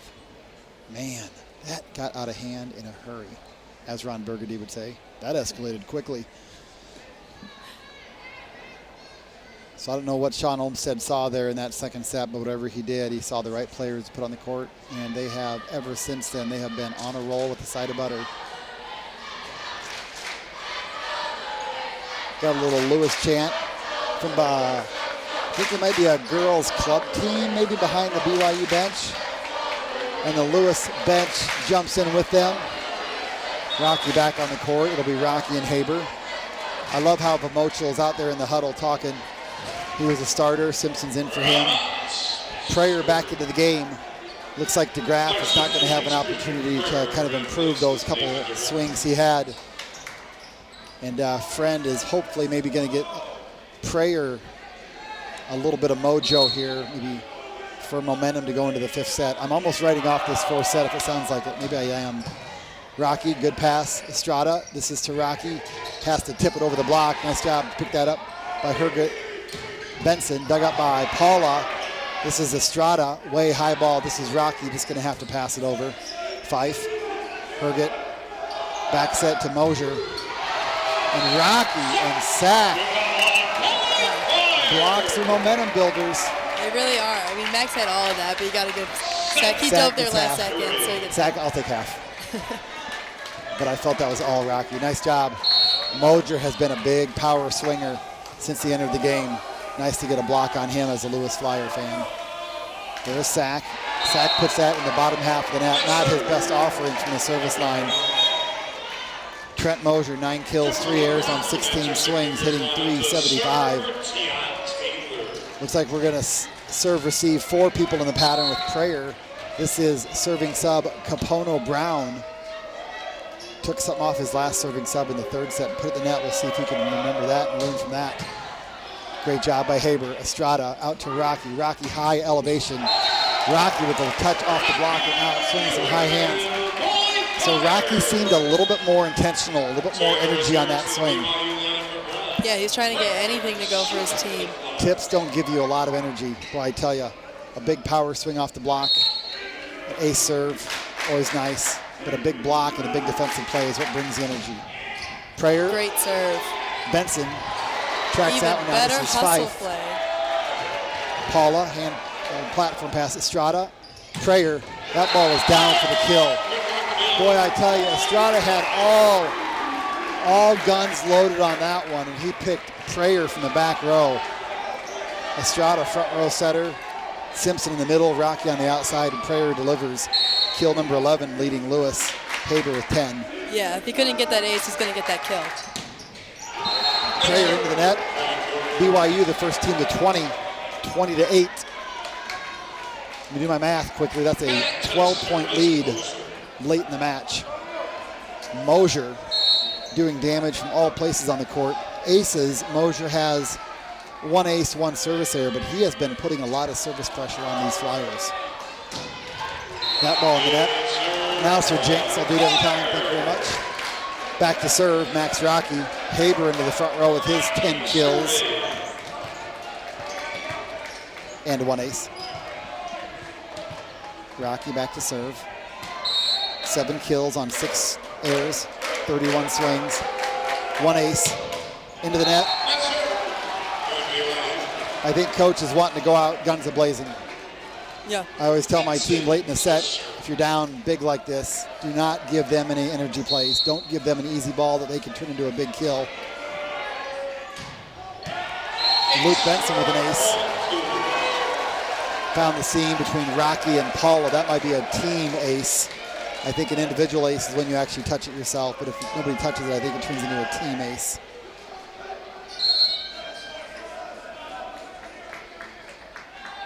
Benson. Haber, Estrada to Haber again, off the block and out. Van Habel powers that one through. Haber powers that one through. Lewis gets to double digits. Might be a little bit of a moral victory getting to double digits. Simpson back to serve. Michael Sack into the game. He'll be flanked on his left by Haber, on his right by Diego Estrada. Passed up by Benson. Oh, great pass.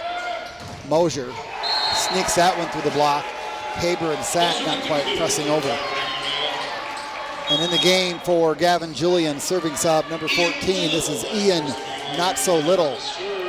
Ian's, I thought he looked taller. I looked at his numbers. I was expecting to read like 6'8".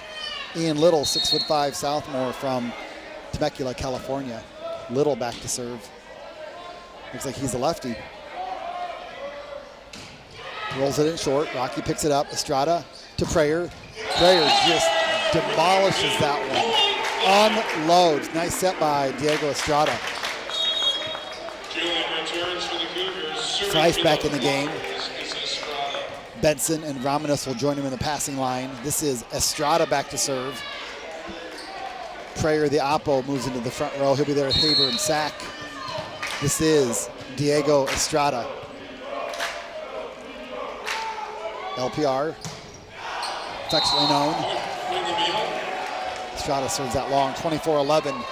BYU is going to have set point, and folks, they're going to have 13 set points. The first one coming off the serving arm of Tyler Herget. Lewis passing, Rocky, Paula, and Haber. Herget, Rocky, overpass, Romanis, kill, point. BYU wins 25-11. We will call captains and come back here after timeout, but after taking sets 3 and 4, BYU looking for the reverse sweep. Lewis looking to win set 5 and take this 1 and 5. But we will be back after this quick commercial break with set number 5. It's game day at Raising Cane's. If you want to order like a champ, forget about X's and O's. The only play you're running is chicken. So what combo are you picking? We've got tailgates of hand-battered, cooked-to-order chicken fingers and cane sauce, and jugs of freshly made tea and lemonade. This season is about to be unbeatable. Raising Cane's chicken fingers, one love. Flyer fans, the Donut Shop in Lockport is the perfect spot to indulge in the area's finest sweet treats. Located at 1143 East 9th Street in Lockport, as well as their new location at 23836 West 135th Street in Plainfield. The Donut Shop offers 28 varieties of freshly made donuts, as well as a full assortment of specialty donuts. Lewis students and staff will receive 10% off any order with valid ID at either Lockport or Plainfield locations. The Donut Shop, a proud sponsor of Flyer Athletics.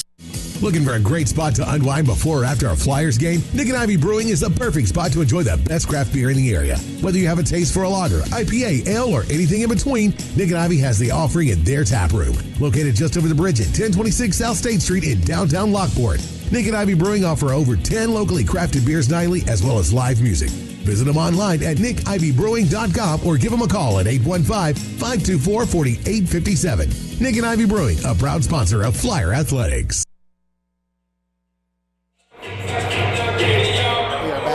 Historic Neil Carey Arena on the campus of Lewis University in Romeoville, Illinois here for this fifth set between the number 9 BYU Cougars and the number 15 Lewis Flyers. Lewis came out in set 1 like barn burners, winning that one 25-16 and taking a big lead into set 2 before Coach Sean Olmstead subbed out 4 players, and they came back and almost forced that game into extra points. Lewis winning 25-23 on a on-the-line ace by 6'8" junior Max Rocky. But from there, it's been all BYU, 25-16, and then now 25-11. And it felt like Lewis maybe had just a little bit of something working up there at the end. Yeah. BYU was outscoring them 3-1, 4-1, 5-1, 8-1 at one point. And then near the end there, Lewis seemed to come back just a little bit, put up a little bit of fight. Prayer had a couple big kills. Rocky had one off the high hands. But BYU, their net defense is not letting Lewis get much past them. Great dig defense, block touch defense. And then offensively, they have been delivering. So BYU is putting Benson back in the game, but they have 3 of their 4 subs from set 2 still in the game. Jackson Fife is libero, Trent Mosier is oppo, and Tyler Herget as setter. Otherwise, outside hitters Benson and Romanis, and middle attackers Julian and Tion Taylor.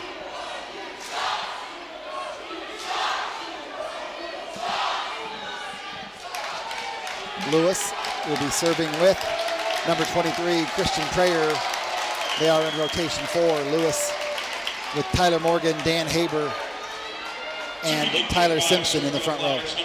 He started set 4 with an ace, so let's see if he can bring it into set 5. All right. This is Christian Prayer beckoning for serve. The heavy-handed lefty. Fife, Herget outside to Mosier, passed up by Rocky. That ball is going to go into the stands along with Nico Paula. Trent Mosier chooses violence on that one. Heavy arm swing, Trent Mosier. 11 kills on 3 airs, hitting a .444. Mosier just to spark that BYU needed. Romanis passed up by Rocky. This is Morgan out to Haber. Off the block and into the antenna, point Lewis. I don't know if the fans at home saw that, but there was a little bit of a stare down there after he tooled Trent Moser. Haber, after that kill, earns the right to go back to serve. Haber will neither confirm nor deny that he had a stare down. Haber, the 6'6 sophomore. He is out of Remsenburg, New York. There's his high toss. Haber. Middle attack to Tion Taylor. That's down for the kill. Taylor, kill number 3 on 7 swings, no errors. Hitting what, 429?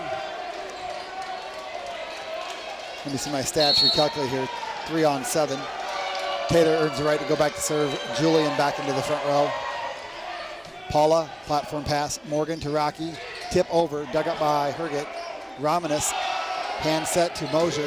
That ball is out, no touch, and no net.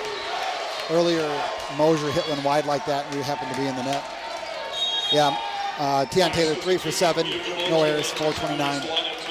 Peter Vermochel back into the game for Simpson. Vermochel coming back in the game to serve. That means he'll probably stay in the game. This is not just a serving sub. He'll serve, come out for libero, then he'll play front row when it's his time. Vermochel, hand pass by Romanis. Outside swing to Benson. Great defense. Haber got that ball up. I wasn't quite sure about that, but middle attack to Julian. And now BYU is going heavy to the middles. Taylor and now Julian.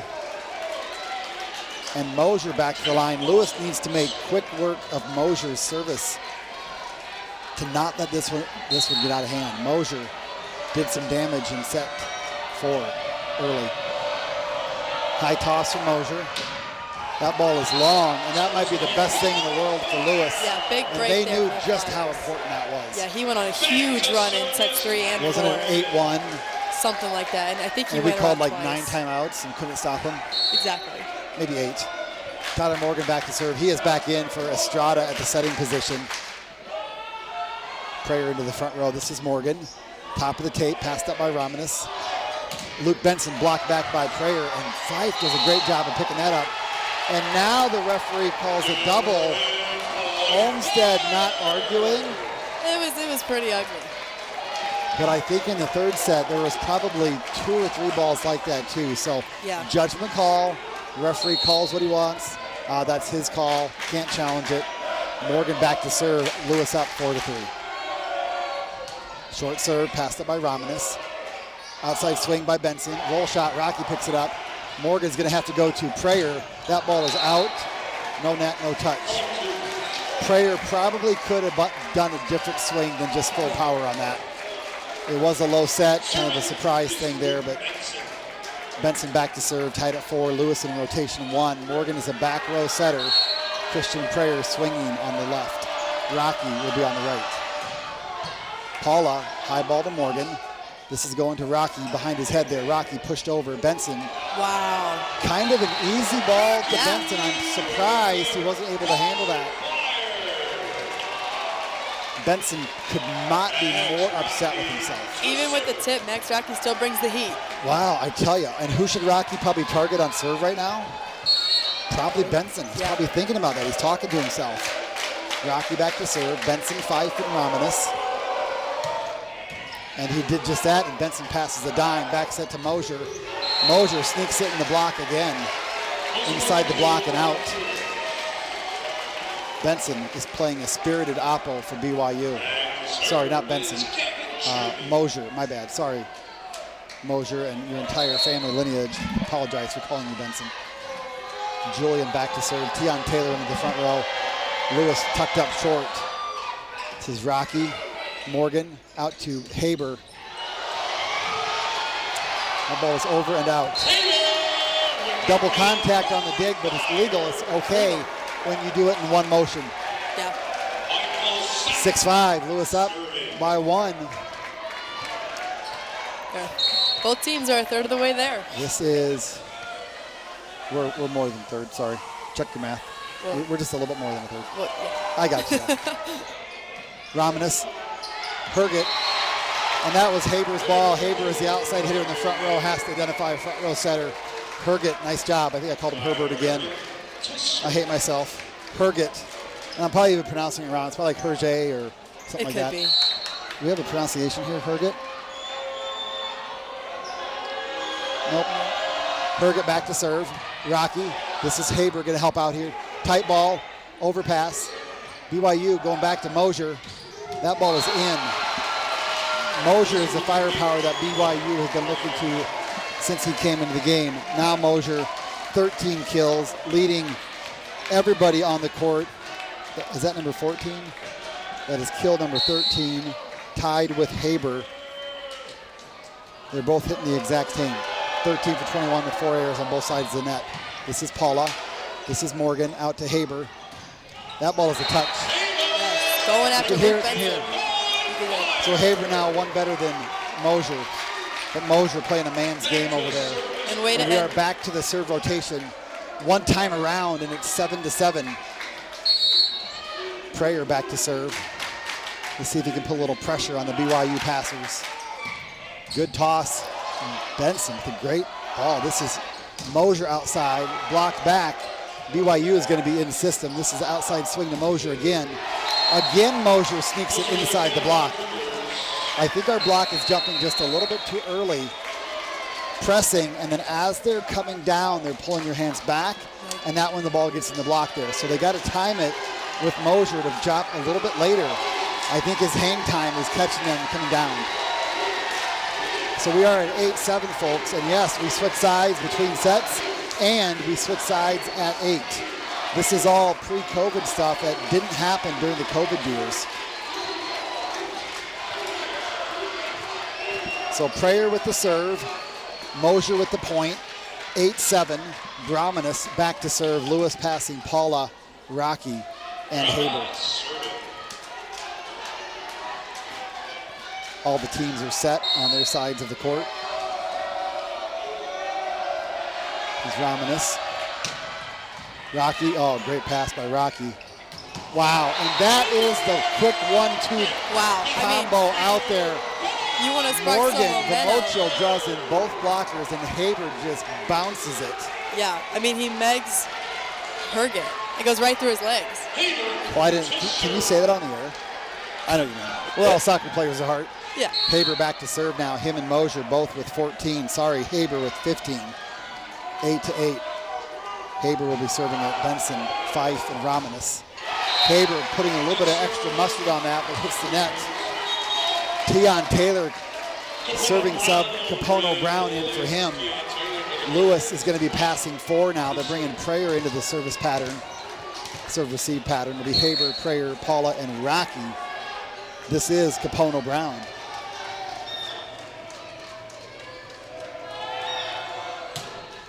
Into the net, Lewis takes .9, so now we're tied at 9.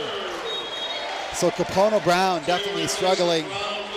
His 3 serving sub entrances have been 2 errors and 1, I think. I can't remember what happened earlier. He did get a ball in play. I'm not sure if we won that or not. But anyway, back to the service line is Peter Vermocho, and into the front row is Michael Sack.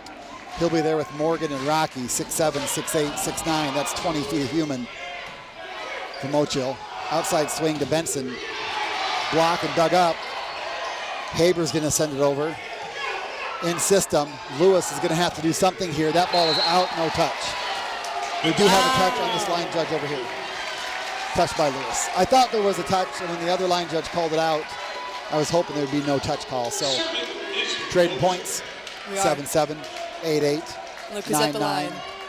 And now 10-10. 10-9, BYU. Trent Mosier back to the line. He has been the spark plug that has helped BYU even this match at 2. Paula, Morgan, out to Rocky. Rocky definitely had to hang kind of funny there. Paula digs this one up. This is the backside to Prayer. Prayer hits that one a little funny. Friend is going to challenge something here. I think Friend is using this as a timeout. Yeah, he's looking for a touch. And clearly it was out, hoping for a touch call. Benson, I'm looking at Benson. He's like, oh, no, I didn't touch it. I wonder if a player would actually tell his coach, yeah, I might have touched that one. I don't know. I've been watching them interact with Coach Olmsted, and they seem pretty honest. They're like, no, it was me. And they go right up to him and say, like, don't do it, it's fine. Because you got to almost play that game a little bit. If a coach looks at you after a play like that, he's looking at you as a blocker, and like, what's his reaction? So you just never know.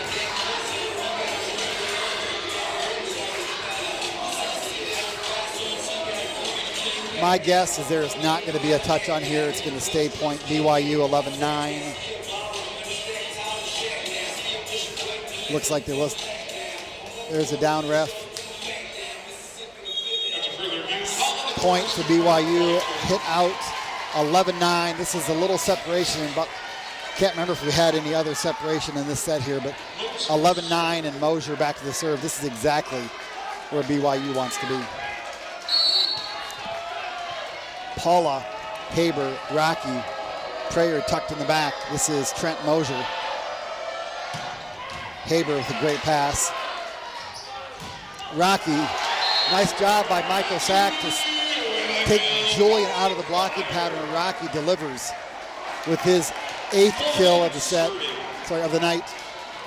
Make that 9th kill of the night after flatlining 6-6. He's now at 9-6, so +3 on the kills. Morgan back to serve, down 1. We need a point off of serve. Morgan rolls it over. This is going to be a back set to Mosier. We're going to get a play out of this. Rocky with the kill. I totally thought that was not going to make it over there. I thought as soon as it left I was already feeling bad for my son. And then it just catches the top of the net and completely freezes everybody. Goes back to set 1, magic of Neil Carey Arena. Wow, Maybe we buttered the tape a little bit. Neil Carey magic. I need t-shirts. 11-11, folks. We got a game to 4. Morgan back to serve. Fife outside to Benson. Blocked back. Romanis. This is going to go back to Mosier. No, to Benson again. Benson surprises Morgan. I was for sure that set was going to go back here to Mosier. And you know what? That's why setters like to repeat. So I bet you some of the blockers or defense did too. Yeah. Benson earns the right to go back to serve, up 12-11. Benson, 7 kills, 2 aces. This one's Paula. Back set to Rocky. Dug up by Fife. This is going to be over by Romanis. Paula picks this up. Morgan to Sack. Block back, Haber. Morgan to Prayer, off the block and out. Yeah, we got a touch. Yep, Herget is like totally trying to sell it. The coach is like, don't. See, he just told coach, it was actually me. You know Herget was trying to sell it in the play, but once it was called, he told the coach, don't challenge. I'll give it to him. He's got a good So poker you're playing face. the game. So with that, we're tied at 12. And they're going to challenge it anyway. Yeah, maybe it's a timeout. So the call was touch. The challenge is going to have to clearly overrule that. Yes. So if it was like, oh, it was close, the video doesn't quite show anything, well, then it stays. The video has to clearly show a reversal. And it was funny. Herget was like, no. And the coach said, should I challenge you? He's like, don't challenge, I touch it.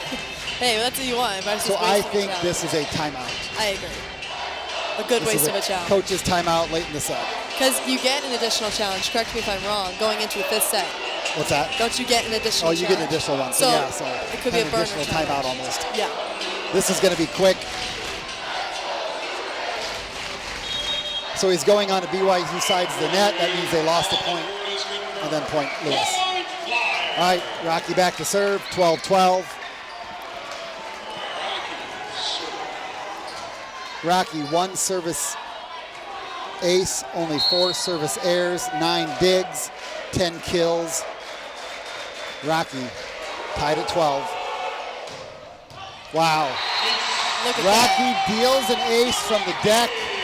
I love that cross-court, short, catches Benson off guard. It's such a great time for it, too. Look at that. You put the Lewis up by 1 this late in the game. So I think BYU's weakest passer is probably Benson. I would have to agree. agree. I think Romanis has been taking a lion's share of the passes. They do have stats on here that are receiving errors. Yeah. You don't see them on the live stats, but if you touch a player's name, if I touch Romanis, it will show me his stats in the game. So receiving errors, he has 1. If I go into Luke Benson, receiving errors, he only has 1 also. You'll see service aces for Lewis is 8. So that probably means you're going to have 8 people or the team with receive errors. There's a look at the BYU bench.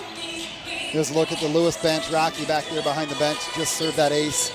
Coach Iverson in the back trying to get the fans all riled up.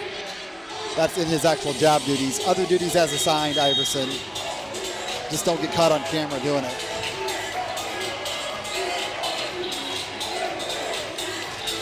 There you see Ryan Collins talking in Zach's ear, getting him all pumped up. Ryan Collins, last man on the sideline, giving high fives to everybody onto the court.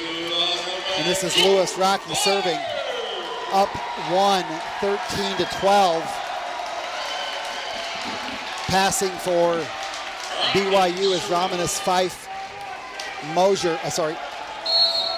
Turner. My bad. I'm sorry. Benson. At the net for Lewis is Zach, flanked by Haber and wow. Prayer. 2 times in a row. And as I keep talking and making mistakes left to right on people's names, Rax Rocky serves another ace. So 2 aces in a row, and John Stanley now coming in for Benson. So Stanley, just what the doctor ordered for BYU. Stanley is solid passing.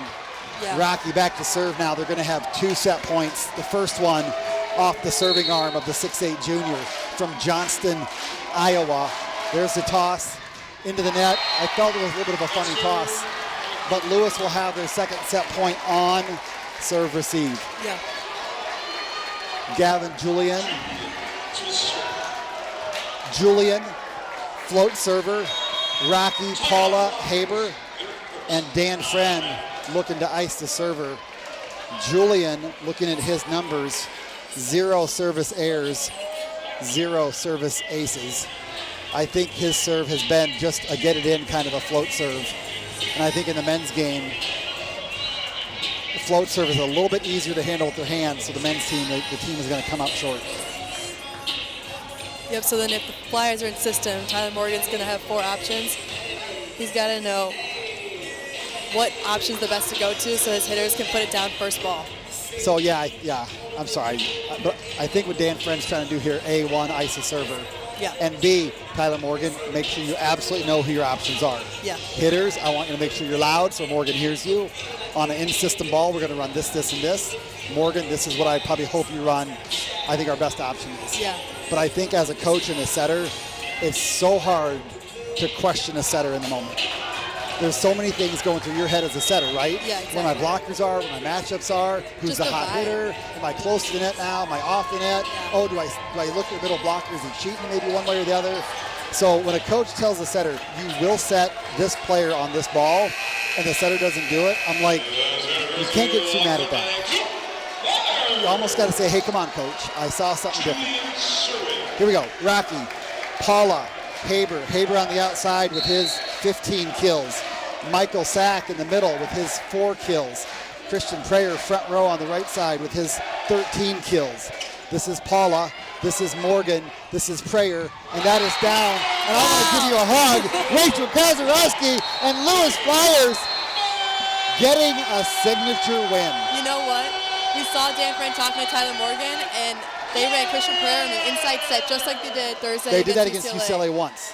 Like a back, what do they call it? Back 7, like back almost 7. A slide set? Yes, and they ran it here just once, and it was to end the match and get their first win against a ranked opponent and against BYU. So I think Dan Friend would tell you, he said, we haven't beat a ranked opponent in a while. Yeah. We beat Ball State at Ball State last year to start the season, conference play. Ball State was rated 9th. that was a signature win. Yeah. That happened so long ago that when Dan Friend asked the players, hey, when was our last signature win? Nobody remembered. Exactly. They were like, we need a signature win. Penn State, close. UCLA would have been a signature win written in like big black Sharpie marker. Yeah. This is a great win for the Lewis Flyers. BYU, 2 5-setters in 3 nights. 2 nights, I lose track of my time here. But we are going to wrap things up here on this Volleyball World presentation by Lewis University Television Network. Lewis wins an absolute thriller, 25-16, 25-23. And then BYU takes set 3 and 4, 16-25, and then a smackdown, 11-25. And then Lewis wins the last set, 15-13. I think the biggest lead in that set was 2. Yeah, I agree. I think BYU had it once, and I think Lewis had it at the end. I'm going to go back and check the scores, but I could be wrong. Big win for the Lewis Flyers. They're back in action the next 2 weekends. They play Friday, Saturday, back-to-back matches at home. I could guess the games, but I'm probably not going to remember exactly. But thank you for those of you that tuned in here to this Volleyball World broadcast presented by Lewis University Television Network. I am Rick Rocky. This is my good friend Rachel Kazarowski. Thank you for joining us. If you're driving home safely, please drive home safely. If you're walking home, please walk home safely. Good night from Neil Carey Arena.